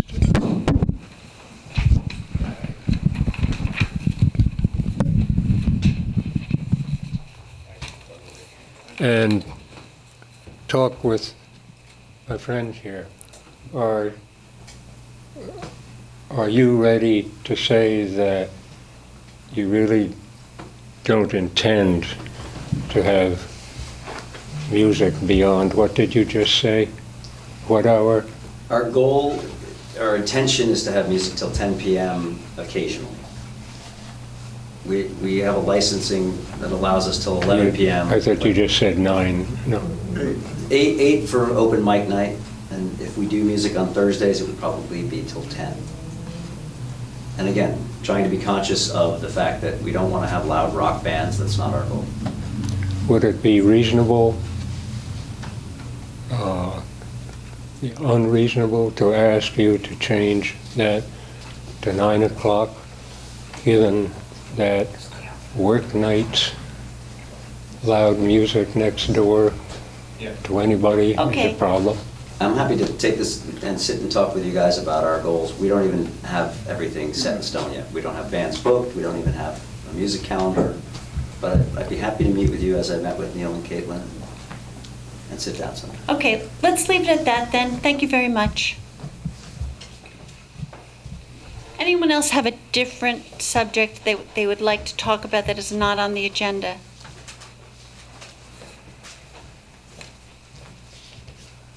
I don't think I need this. My name's Jenny Vanderbilt, and I live in Brattleboro, and I'm also a member of the disabled community in town. And I'm here to talk about the pay-as-you-throw trash system. In 2018, I had at-home pick and home hydration. At that time, I was using 3 to 4 purple bags a month. There are other members of our community who are reliant on Depends. They're using 1, 2, sometimes even 3 yellow bags a month. As somebody in the disabled community, I also rely on Social Security disability income. I'm lucky in that I have a work history, so I make a whopping $1,179 a month. If I relied on SSI, which some of the members of my community also rely on, I would make, at maximum, $794 a month. Right now, currently, I have an ileostomy, so I have an ostomy. I have to change my ostomy every 3 days. I cannot recycle it, I cannot compost it. I'm on a biological injectable medication that is shipped to my house in styrofoam containers. I have to do daily injections that require plastic packaging. The amount of medical waste I'm currently generating at my healthiest since I have lived in town is about 1.5 bags a month. I have wanted for years to come here and just bring you my garbage, and I've not been healthy enough to do so. I'm here tonight not to ask that the town pay for all of our garbage bags, but I'm asking for an equity measure. I'm asking that at some point that it's considered and discussed, and I would happily, I volunteer as the Director of Communications for a nonprofit that works on this issue, and I have many statistics and information about this and what it means. I know for me right now, if the town were to supplement the garbage bags I use on just my medical waste, I could pay my phone bill for 1 month, and I could also put a full tank of gasoline in my car. That's money I have to spend that healthy members of our community don't have to spend. And right now, my medical waste isn't that bad. I have styrofoam coolers in my attic from when I was on Ringers, stacked up, and I've been slowly getting rid of them because at that time, I couldn't even work part-time, and I simply couldn't afford to throw away all those coolers. So that's why I'm here. I know you talked about it at length a couple of years ago. Unfortunately, a lot of sick people, and if you're really sick and have a lot of medical waste, you're not gonna make it here to tell you guys. So I'm healthy enough now to do it, so I wanted to come and just say, here I am, and this is something that I think would be a really good equity measure that I think is needed in this town. I wanted to thank you for telling us about this issue. Peter's going to ask you to get in touch with him.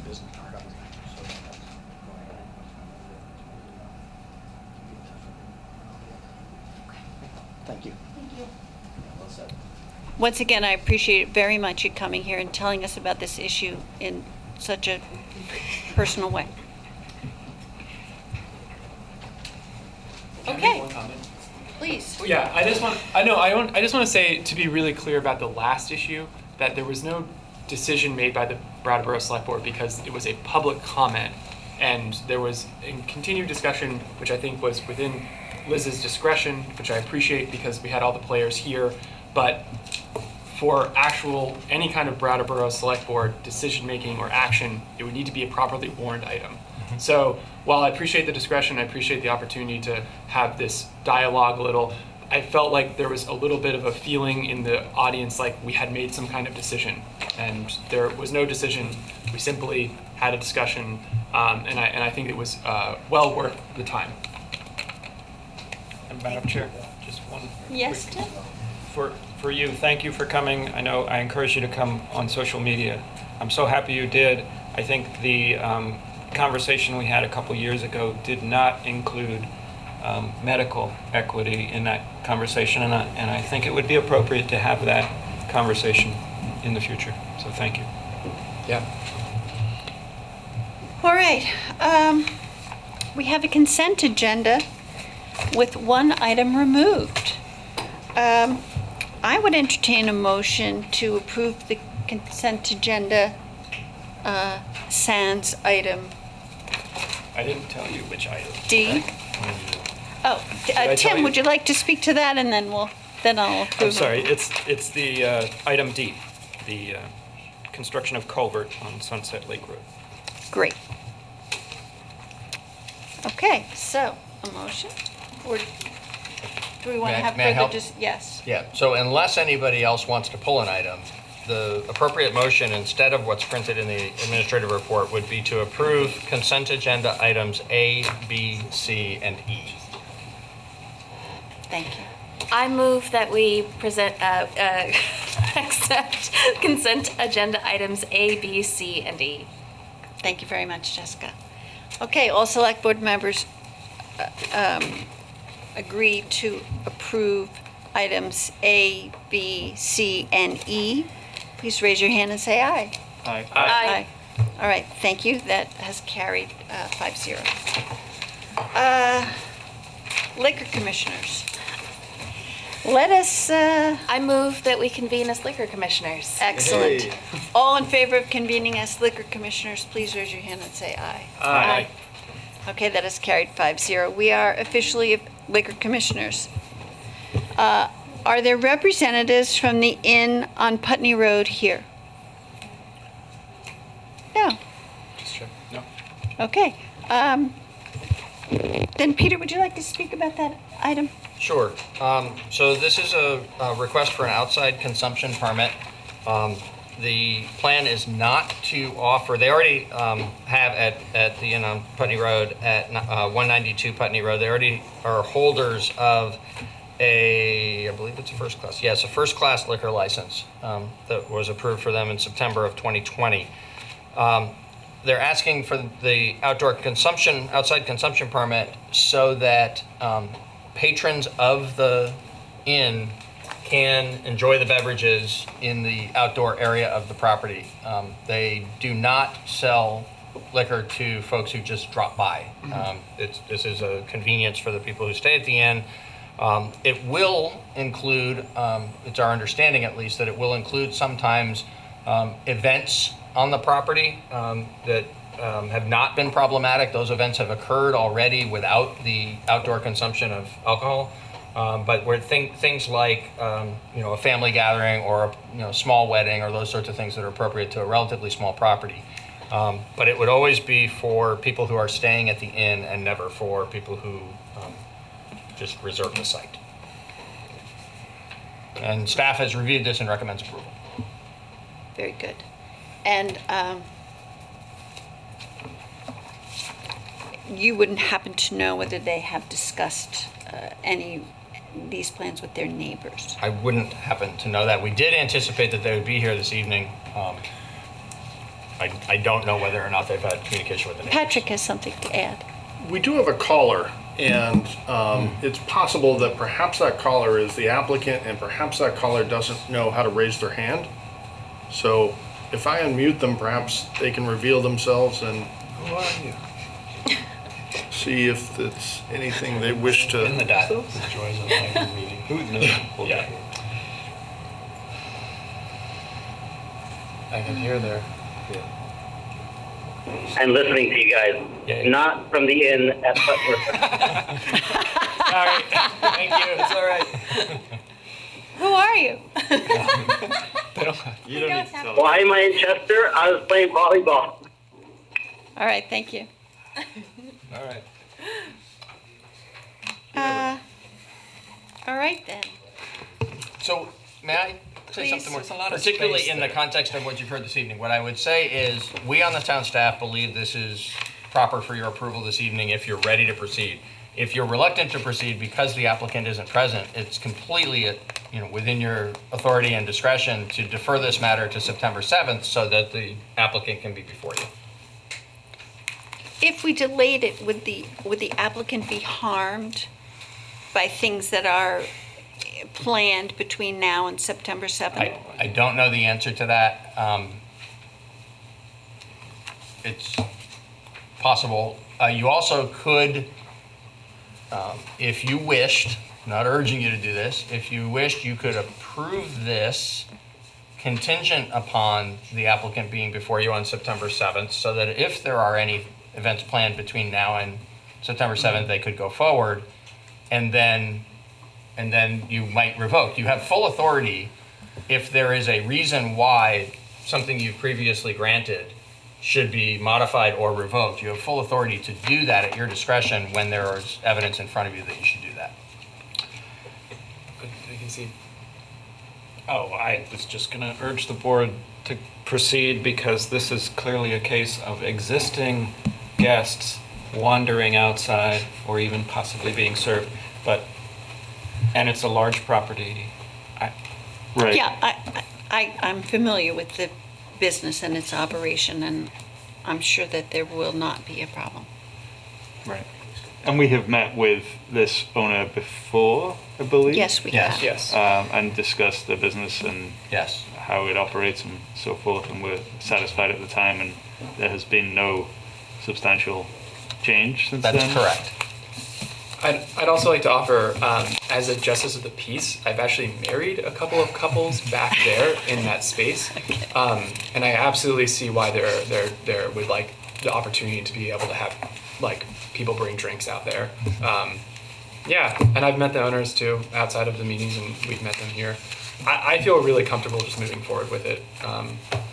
I think we have approved things in the past like this without the people being here, so there's a precedent for it. It's all about that tree. That tree, I know. Yeah, well, there's actually a little like gondola thing as well.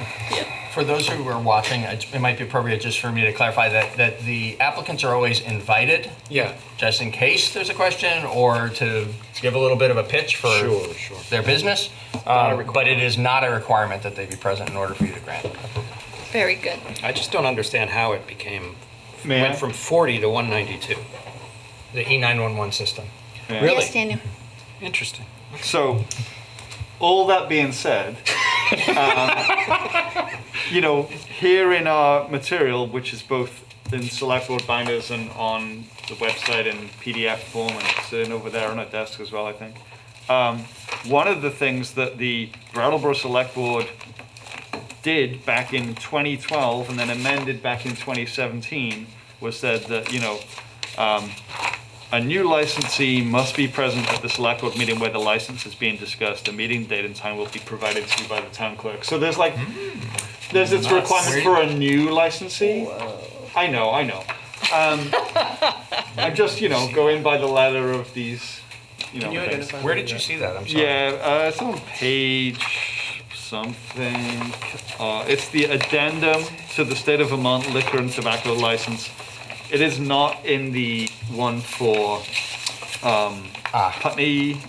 It is in the Vermont table one. Yep, because you're not issuing a liquor license to Putney Road. Right. Right, it's an outdoor consumption So in which case, permit. we're good. And the person getting the liquor license is here. Jolly good. Hello. All right. Yeah. Yeah. Well, we just thought you were enjoying the meeting. Yeah. It's one of the good It's a ones. non-standard meeting. As much as Steve is. Thanks So for yes, that, I'm fine personally with proceeding with the Putney Road in request. Would you like to talk about this a couple minutes? Nope, I would like to make a motion. Hey, All right. you I'd know like to what? make a motion to approve the outside consumption permit for the Inn on Putney Road at 192 Putney Road. Very good. Jessica has made a motion to approve an outside consumption permit for the Inn on Putney Road at 192 Putney Road. All select board members in favor of that action, please raise your hand and say aye. Aye. Aye. That Well, there's motion three has motions carried you cut off. 5-0. All right, third class liquor license for Vermont table. In a row. Hi, Corey. Please state your name and tell us a little about your business. And so My name's Corey Wren. I have a business called A Vermont Table. We're a restaurant and catering company. We have a location downtown Brattleboro. We have a bar as well as a dining room, and currently have a first class license for beer and wine. And we're hoping to expand into the third class as well, so that we can be ready to serve people to our fullest capacity. Great, and I see here that in 2020, you were approved. Yes. But because of COVID, you couldn't open. Right. So it's the same thing all over Yeah, again. same thing. So. Very good. Yeah. That's good information. All right. Anyone have any questions for Mr. Patton? I don't know when we're going to open. If that's your question. I was actually thinking of asking. Yeah. I can make a comment. Yes, And please. the comment would be, thank you for being somebody who was on the forefront of feeding our community during Oh, everyone yeah, needs, my because pleasure. That has not been That's forgotten great. by many. Yes. Thank you. Motion? Okay. Anyone have a motion that they would like to make? Oh, I'll make one. Okay. The whole motion area over here. I would like to make a motion to approve a third-class liquor license for a Vermont table at 22 High Street. All right. All select board members agreeing to that motion, please raise your hand and say aye. Aye. All right. Thank you very much. Daniel, did you vote yes? I said aye. Very good. All right, that's 5-0. Yes. Thank you. Thank you. Thank you. Thanks, Liz. All right, I would like to adjourn as liquor commissioners. Anyone want to make that motion? I move to adjourn as liquor commissioners. Everyone in favor of adjourning as liquor commissioners, please raise your hand and say aye. Aye. Okay. Who would like to lead us into convening as water and sewer commissioners? I move to convene as water and sewer commissioners. Thank you, Daniel. Daniel has moved that we become water and sewer commissioners. All in favor say aye. Aye. I love that the table's back in action. I don't know why. It's such a beautiful table. It's a great table. So comfy. Tim is just a sentimental fool. Yes. But And it still has that damage. Steve, it's to the- great to see you. Good to be seen. Hi, Steve. Steve, would you like to tell us about the Bridge Street water main replacement? I would. I'm Steve Barrett, the Director of Public Works, and what I'm here for tonight is to seek approval for engineering design for a water main on Bridge Street. So the Department of Public Works is seeking approval to accept a quote from Dufresne Group for final design of the Bridge Street water main replacement project for $17,000. Town of Brattleboro has been developing plans with representatives from Amtrak to upgrade the water main on Bridge Street. The existing Bridge Street water main is undersized and needs to be upgraded to meet the current and future needs. Amtrak plans to construct a new building and will participate in the cost of the proposed new water main installation. The water main upgrade will also provide capacity for the existing buildings for sprinkler system and hydrants. There's no hydrants in that on the east side of the tracks currently, on Bridge Street and Depot Street. So we recommend accepting the proposal from Dufresne Group for final design of the Bridge Street water main replacement project for $17,000. All right. Do any select board members have any comments or questions? Steve? Yeah, I have just a quick one, Steve. This is near where there was some issues earlier this summer. Does this have any relation to that? Yes and no. So there's different components to the water system itself. And at Lower Main Street, there's a main line that goes through on Main Street. There's a branch line that goes to Vernon Road. And then there's another branch line that goes down into Depot Street and Bridge Street. So the leak that we had was actually on a line that went to Vernon Road, but in close proximity to where the line connects that goes down to Bridge Street. So over the years, we've upgraded because it's so complicated to work downtown and it interrupts commerce and traffic and people. There's different components that need to be upgraded. So we're taking advantage of this situation. We're happy to see Amtrak. This is a project we've wanted to do for years and years. You know, you have all the oil tanks and you have all these things on the other side of the track. We'll supply sprinkler systems and hydrants, so that'll get upgraded. At some point, the repair we made on the other water main break, there will be some improvements there also. And that goes along when we do the Hinsdale Bridge. That's why we're upgrading that from an 8-inch main to a 12-inch main for future use development. So these pieces, it's kind of a puzzle. We put it together, you know, as we can, but the two are somewhat related, but not directly. Thank you very much. You're welcome. Great. All I can say is this meeting this morning with Amtrak, they were all on board with whatever complexities we were going to throw at them for coordinating all this service, so I can attest to that. They've been really good to work with, and they offered to bring the scope and design into their project, but actually For this segment, it's actually going to save the town, the utility, more money by doing it on our own with our in-house engineer. Great. So we did get a cost analysis from them, and we're comfortable with this price. Great. All right. You might say they were all aboard, right? She did. I thought she said on. You might say it's a junction that's malfunctioning and they're going to fix the malfunction junction. Knew you'd have some more puns. I have a motion. Great. I move to authorize the town staff to engage Dufresne Group for the final design of the Bridge Street water main replacement project at a cost of $17,000. Great. Ian has moved to authorize town staff to engage Dufresne Group for a final design of the Bridge Street water main replacement project at a cost of $17,000. All select board members in favor of this item, please raise your hand and say aye. Aye. Aye. Okay, motion carried, 5-0. So the second item I bring before you tonight is the retreat wells. That is our backup water supply system on Route 30 and is in dire need of a roof. So we put out a bid, and we received one bid from Fennel Roofing for a total amount of $44,000. Now, this project we had previously put out to bid before, and basically the bids came over. They were way too high. It was very complex, so we had to go back and revisit our design. And so when we rebid it, it did come back within budget. We had budgeted $44,500. So the bid from Fennel was $44,000. We did receive another bid from a contractor, a reputable contractor, but it was late. They had it mailed, and it was late.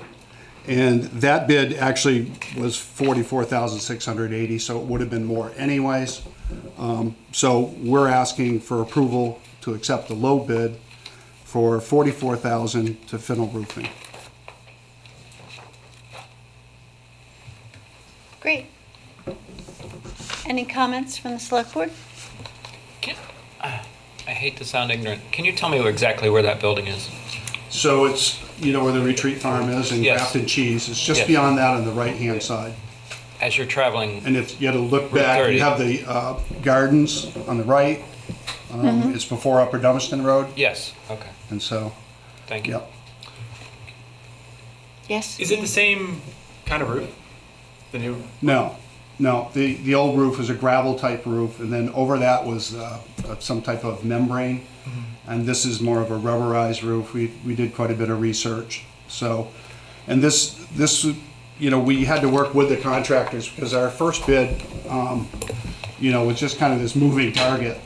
And we worked with both Fennel and then Melanson Roofing. Those are two of the companies that bid on this project, to try to be able to bring the local businesses in, because the original bid that we put out, there was nobody local that really could do the, put that type of product on that we had bid. So we changed it up after working with these two contractors on a product that they use all the time locally. So it made more sense to rearrange the bid and put it out. So it's basically a membrane. It's a rubberized membrane roof. Do we have any other buildings in town that have that roof? No. Cool. But he has done other treatment plants in the area with this same product. So he has good references on other buildings that he's done in the area. Great. Thank you. Yeah. All right. I'll entertain a motion.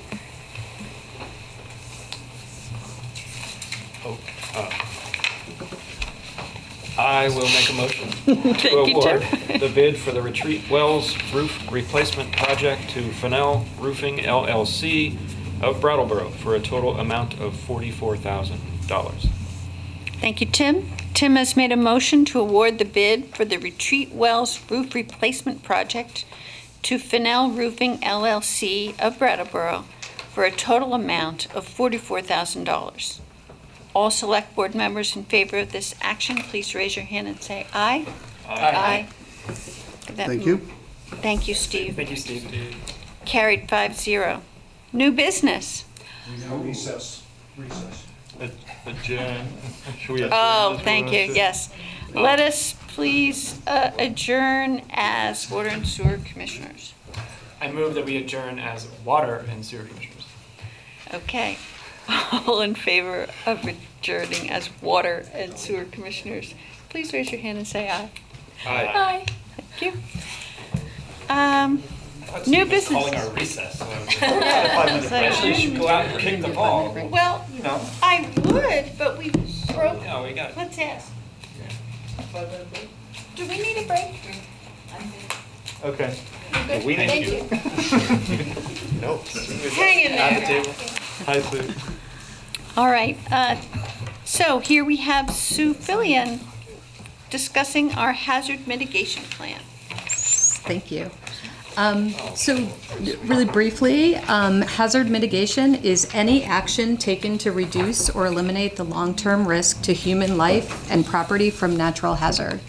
So the town has a hazard mitigation plan. It's good for 5 years. It's 2021 and we need a new plan. So the planning department, with a lot of community input, has been working on this since, I think, November.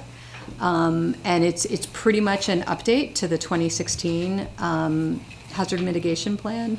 But I think a couple of important parts for you to know about was kind of what we did to expand on community participation. And that is, we expanded the Hazard Mitigation Committee, which had been primarily composed of the different department heads from the town, and we invited some community members, a select board representative and a planning commission representative as well onto that. Our two community members were Kay Curtis from Tri-Park Cooperative and Chris Hart representing Brattleboro Housing Partnership. So those were two communities that have been impacted by hazard events in the past. We also did some targeted interviews with organizations and people that deal with marginalized and underrepresented communities. So we had interviews with Groundworks staff, we spent a lot of time with Rich Holshoe, and one of the things that we're pretty proud of in this plan is focusing on the cultural resources that are around town. Rich has done some work on that and how to identify those areas, and we know our hazard areas are often where some of these cultural resources are. In fact, just a couple of weeks ago, they were doing archaeological work at 250 Birch Street, where they had previously found some pre-contact artifacts. So another thing we were able to work with Rich to do was to include a land acknowledgement in this plan that kind of speaks to how the indigenous and how people before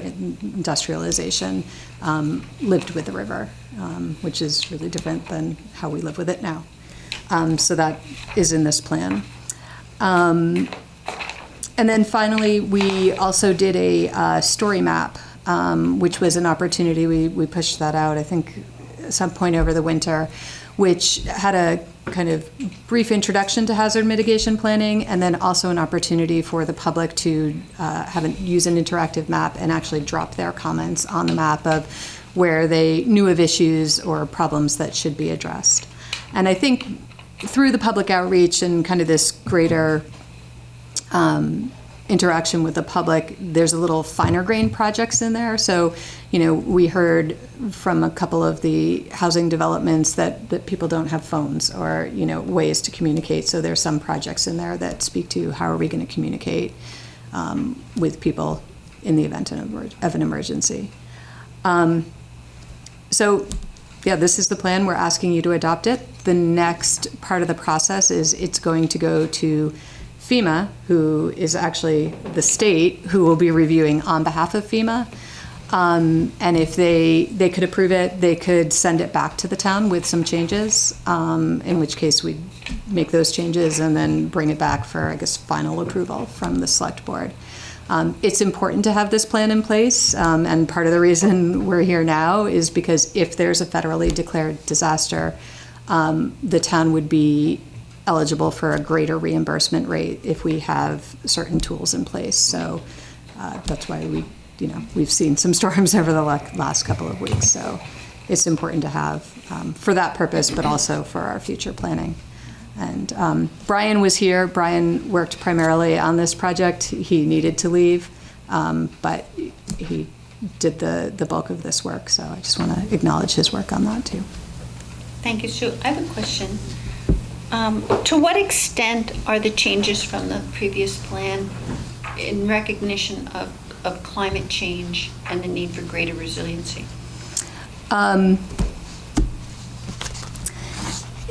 There definitely is. So we've addressed some of what we expect to see with climate change. So not only are you documenting past events, but kind of what are we expecting to see in the future. So there are, I wouldn't say, it definitely was in people's minds, thinking about places that flood or culverts needing to be upsized and stuff. So we're definitely considering how it should be, because we know climate change is real and we're seeing greater storms and whatnot. So there's not major changes in this plan. Again, it's more of the finer tuned stuff, but we've kind of been in line. The last plan was done after Irene, so we were already thinking about that. Great, thank you. Anyone else have any comments? I was going to invite Ian, because you served on the hazard mitigation. I did, yes. And I'm wondering if I sort of dropped off of it. I remember doing a lot of it in the sort of fall and winter time. Yeah. So, and the parts that I participated in, I actually found the community members who were invited to be part of the committee to be very helpful. And I tried to offer a little bit. I honestly learned a lot more than anything else. But yeah, I'm very appreciative that you expanded it out to include more people. And it's so clearly, with just the last couple of weeks, as you said, this is really something that Brattleboro needs to be thinking about. We have such a unique geography here, and it really requires this kind of planning. Yes. I just want to ask, I skipped over a couple pages because they were so tiny. Do we have a PDF? We do have a PDF. And did we get that provided to us, or did we not yet? Can you be able to provide me a link for that? I can. It's funny because I looked at him like, could be my tired eyes, but it is looking pretty small. We can make sure it's a bigger font. My son was actually flipping pages. He's really excited about wanting to read anyway. And we got to that section here, and he said, "What does this say, Papa?" And I said, "I have no idea." I'm not sure I can at this time of night either. I don't have the readers on I don't think that would really encourage a lifelong reader. I said, let's flip to a page where the words are bigger. And look, there's a map. Yes. I actually do have one other question. If the state acting as FEMA doesn't make any changes, and I don't know how likely that is, does it still come back to us for another approval? I don't believe so, but that would be a Brian question. Maybe you've got some experience. Almost certain it doesn't. Obviously, if we learn differently, we'll bring it back to you. But I believe your approval tonight is final unless the state doesn't accept it. Yeah. Yeah, that's my understanding as well. Cool. I've got it right here. If you're ready to hear a motion, but if you'd like to have more discussion, that's fine. No, I was just going to ask, I'm curious if they've seen something like the land acknowledgement before, and they might kick it back saying, what is this? I'd like to think the state of Vermont is not going to be. You sure? Yeah. Oh, that's great. Yeah, it's more and more common. I don't know if they've seen it in the hazard mitigation plan, but that was, I'm pretty sure that came out of a recommendation from the Planning Commission, actually, when we spoke with them about it, so. Great, I was just curious. Yeah. Thank you, Sue. Welcome. I'd appreciate a motion. I'll make a motion. Okay. Come on, I was going to. Oh, no. But maybe you saw the committee. So I did you should sell go the ahead. committee, but No, go ahead. Relegate that. No fighting. Okay. I move to approve the 2021 Brattleboro Hazard Mitigation Plan and authorize submittal of the plan to the State Hazard Mitigation Officer for review. Thank you, Ian. Ian has moved to approve the 2021 Brattleboro Hazard Mitigation Plan and to authorize submittal of the plan to the State Hazard Mitigation Officer for review. All Select Board members in favor of this action, please raise your hand and say aye. Aye. Aye. Okay, 5-0. Thank you. Thank you. Thank you. Great work, Sue. And Okay, now, do we want to discuss the consent agenda item first? It's up or to you. the committee? Steve's still here. Steve's still here. Oh, I'm still here. I was hoping to see him. Let's ask Steve to discuss. What item did you pull? D. Sunset Lake Road culvert. Sunset Lake. Exciting. This Better is our be first. good. It's got to be the It's greatest. not necessarily good. It's not necessarily Yes, good. Tim, and what might you have for a question? Thank you for you staying late after class, Steve. It's okay. Concerning the culvert on Sunset Lake Road, given all of our community's awareness of the storms that just rolled through here, with some very dramatic pictures happening, I'm under the impression, and correct me if I'm wrong, that going forward, sometimes a correction needs to happen with the sizing of culverts. So I was just curious if, in this process of this, ask that you're making, paid for mostly by the state, but with a 10% ask of the town, correct? Is that looked at normally, and was it looked at here? That's an excellent question, and this is a good example, because we're going to replace this culvert, okay? So what will happen is we'll have an engineer do a design, come up with, it could be a box culvert, it could be a large culvert itself made out of metal, or, whatever the design is. Then what they'll do is they'll look at the watershed area, and they do a calculation for peak flows. So each time that a culvert's put in, there's a peak flow that we could incur with these large storms that we've taken in consideration. Now, the one on Heinsberg Road that just washed out, that was a 5-foot by 5-foot stone culvert, okay? What's gonna be replaced is like a 10 by 7 box culvert. So much larger, almost twice the size. So that's a good example of how it gets upsized. And then many times what we'll do is we'll take in consideration, let's give it another factor so it's a little bit bigger. And the reason is because debris can get in front of these pipes. So if you size the pipe to be exactly what you needed for a peak flow, that's probably not going to be good enough, because 25% of the pipe or greater could be obstructed. So you try to go larger to accommodate these higher flows. And we're seeing it, throughout the system where we've, every time we look at a culvert, how we have to increase the size because the storms are so frequent and, the rate is so high. And I imagine you have to think about not only the road, the water getting safely past the road, but what the flow, what occurs further down the street. Yeah, and there's new techniques. I mean, up on Bonneville Road, there wasn't any washouts. Now that we had just gone through, upsized the culverts, there's stone-lined ditches, and then there's vegetation that's put out to prevent erosion. That already paid for itself. So these new practices do pay. And it also dovetails into the stormwater, new rules on how to do these, how to put together these storm drain systems. It's more than a system, it's more than just a pipe. There's, the intake, and then there's the outfall. Yeah. So. An ounce of prevention is worth a pound of cure. Oh, I wish I thought of that. Could be one of yours. All right, I just want to mention that what we're asking here, or what you're asking here, is approval to accept these funds from the state. That's correct. So there's a $72,000, they call it a Class 2 roadway grant, and this is to replace the culvert with a 10% match.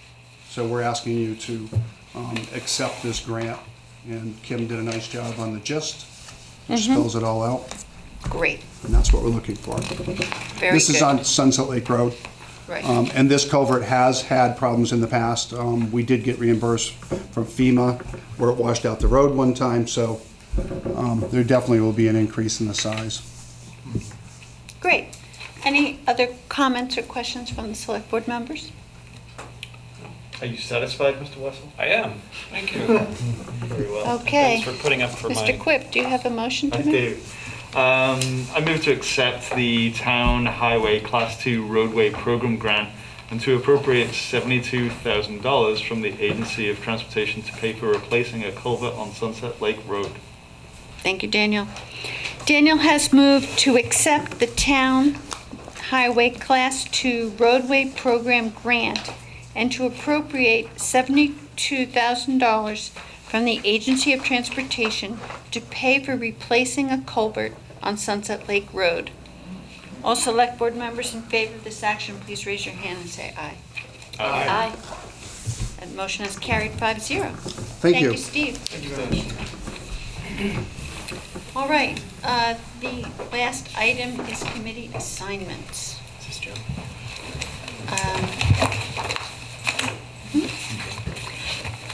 Peter, do you want to introduce this matter? Sure. So there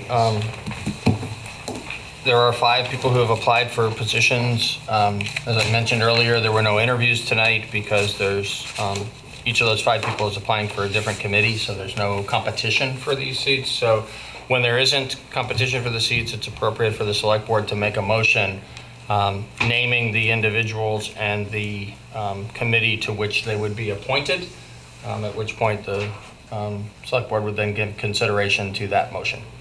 All right, I'm asking board members if anyone would like to make a motion for our consideration. Can I make a slate? Yes, please. Yeah. For the Energy Committee, Charles Sosi, sorry, I'm not sure how to pronounce that. The Honor Roll Committee, Sam Haskins. Recreation and Parks Board, Will Wilson. Tree Advisory Committee, Gary Stroud. Those are the nominations that I'd like to make. Great. All right, we have a slate of candidates. Would the board like to vote on those candidates? All in favor of that slate, please raise your hand and say aye. Aye. Aye. Okay, that is passed 5-0. All right. Peter, is there any further business? You know what that means? Just to re-enter executive session. Oh, right. And to remind the public that when we come out of executive session, we will come back into public session, but only for the purpose of adjourning the meeting and not to take any action. Patrick, was there something you wanted to add? I just wanted to point out that Ricky has their hand up. Okay. Let's hear from Ricky. Oh, can you hear me? Hello? Hello? Yeah. Hang on. Can you hear me? Yes. Yes, now we can. Thank you. I stayed till the end of the meeting just to confirm, am I appointed for the 3-year term? No, Ricky, you are not. Why? Because the select board felt that you were not a good candidate for the committee. Why? We have heard that some of your actions on the committee previously have been disruptive. Can you explain that? Yes. Members of the committee have spoken to members of the town administration and the select board, indicating that your previous tenure on the ADA committee was disruptive. What were my actions that were disruptive? We can go into that in detail at another time if you would prefer. I would prefer now. I stayed to the end of the meeting to figure out if I was going to be appointed. There are currently no members on the ADA committee at all. Yes, it's my understanding that the last time that you were a member of the ADA committee, several members actually resigned because of your disruptive behavior. What did I do that was disruptive? Because no one ever told me that they thought my actions were disruptive. Well, they indicated that to members of the administration and the select board. What were my behaviors that were disruptive? I think, if you don't mind. Yes. It really, at the moment, comes down to the fact that none of us were comfortable nominating you to the position currently. Ricky? how can I learn from what behaviors I'm accused of to potentially behave differently if people are not confronting me about those behaviors? Peter? Speak to this, yeah. So the action that was requested of the select board this evening is an action that the select board takes or doesn't at its discretion. And the select board has considered this and made its appointments for this evening, and that didn't include you, Ricky. Your question about having a better understanding of what particular concerns were raised, I think, is entirely valid and more appropriate for private conversations, which I'd be happy to have one with you. There may be members of the board who might be willing to have such a conversation with you. In terms of the action of the board this evening, the board has no obligation to appoint any particular person to any particular position. It's a discretionary decision. I would appreciate people scheduling an appointment with me to continue the conversation of saying what my behaviors were. Very good.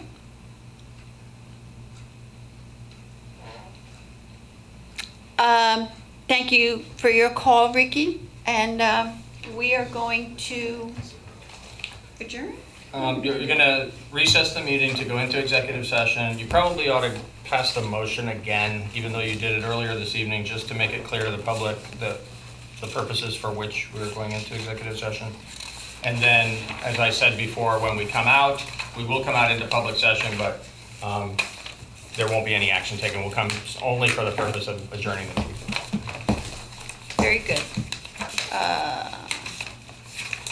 All right. I move to enter into executive session once again this evening to discuss contracts, the negotiating or securing of real estate purchase or lease options, the appointment or employment of evaluation of a public officer or employee, and where the board has determined that premature general public knowledge would clearly place the select board or people involved at a substantial disadvantage. Invited into the executive session are the town manager and the assistant town manager. All select board members in favor of this action, please raise your hand and say aye. Aye. Aye. 5-0. Thank you very much. Recording stopped. And everyone, press, we're coming back. Chris Mays.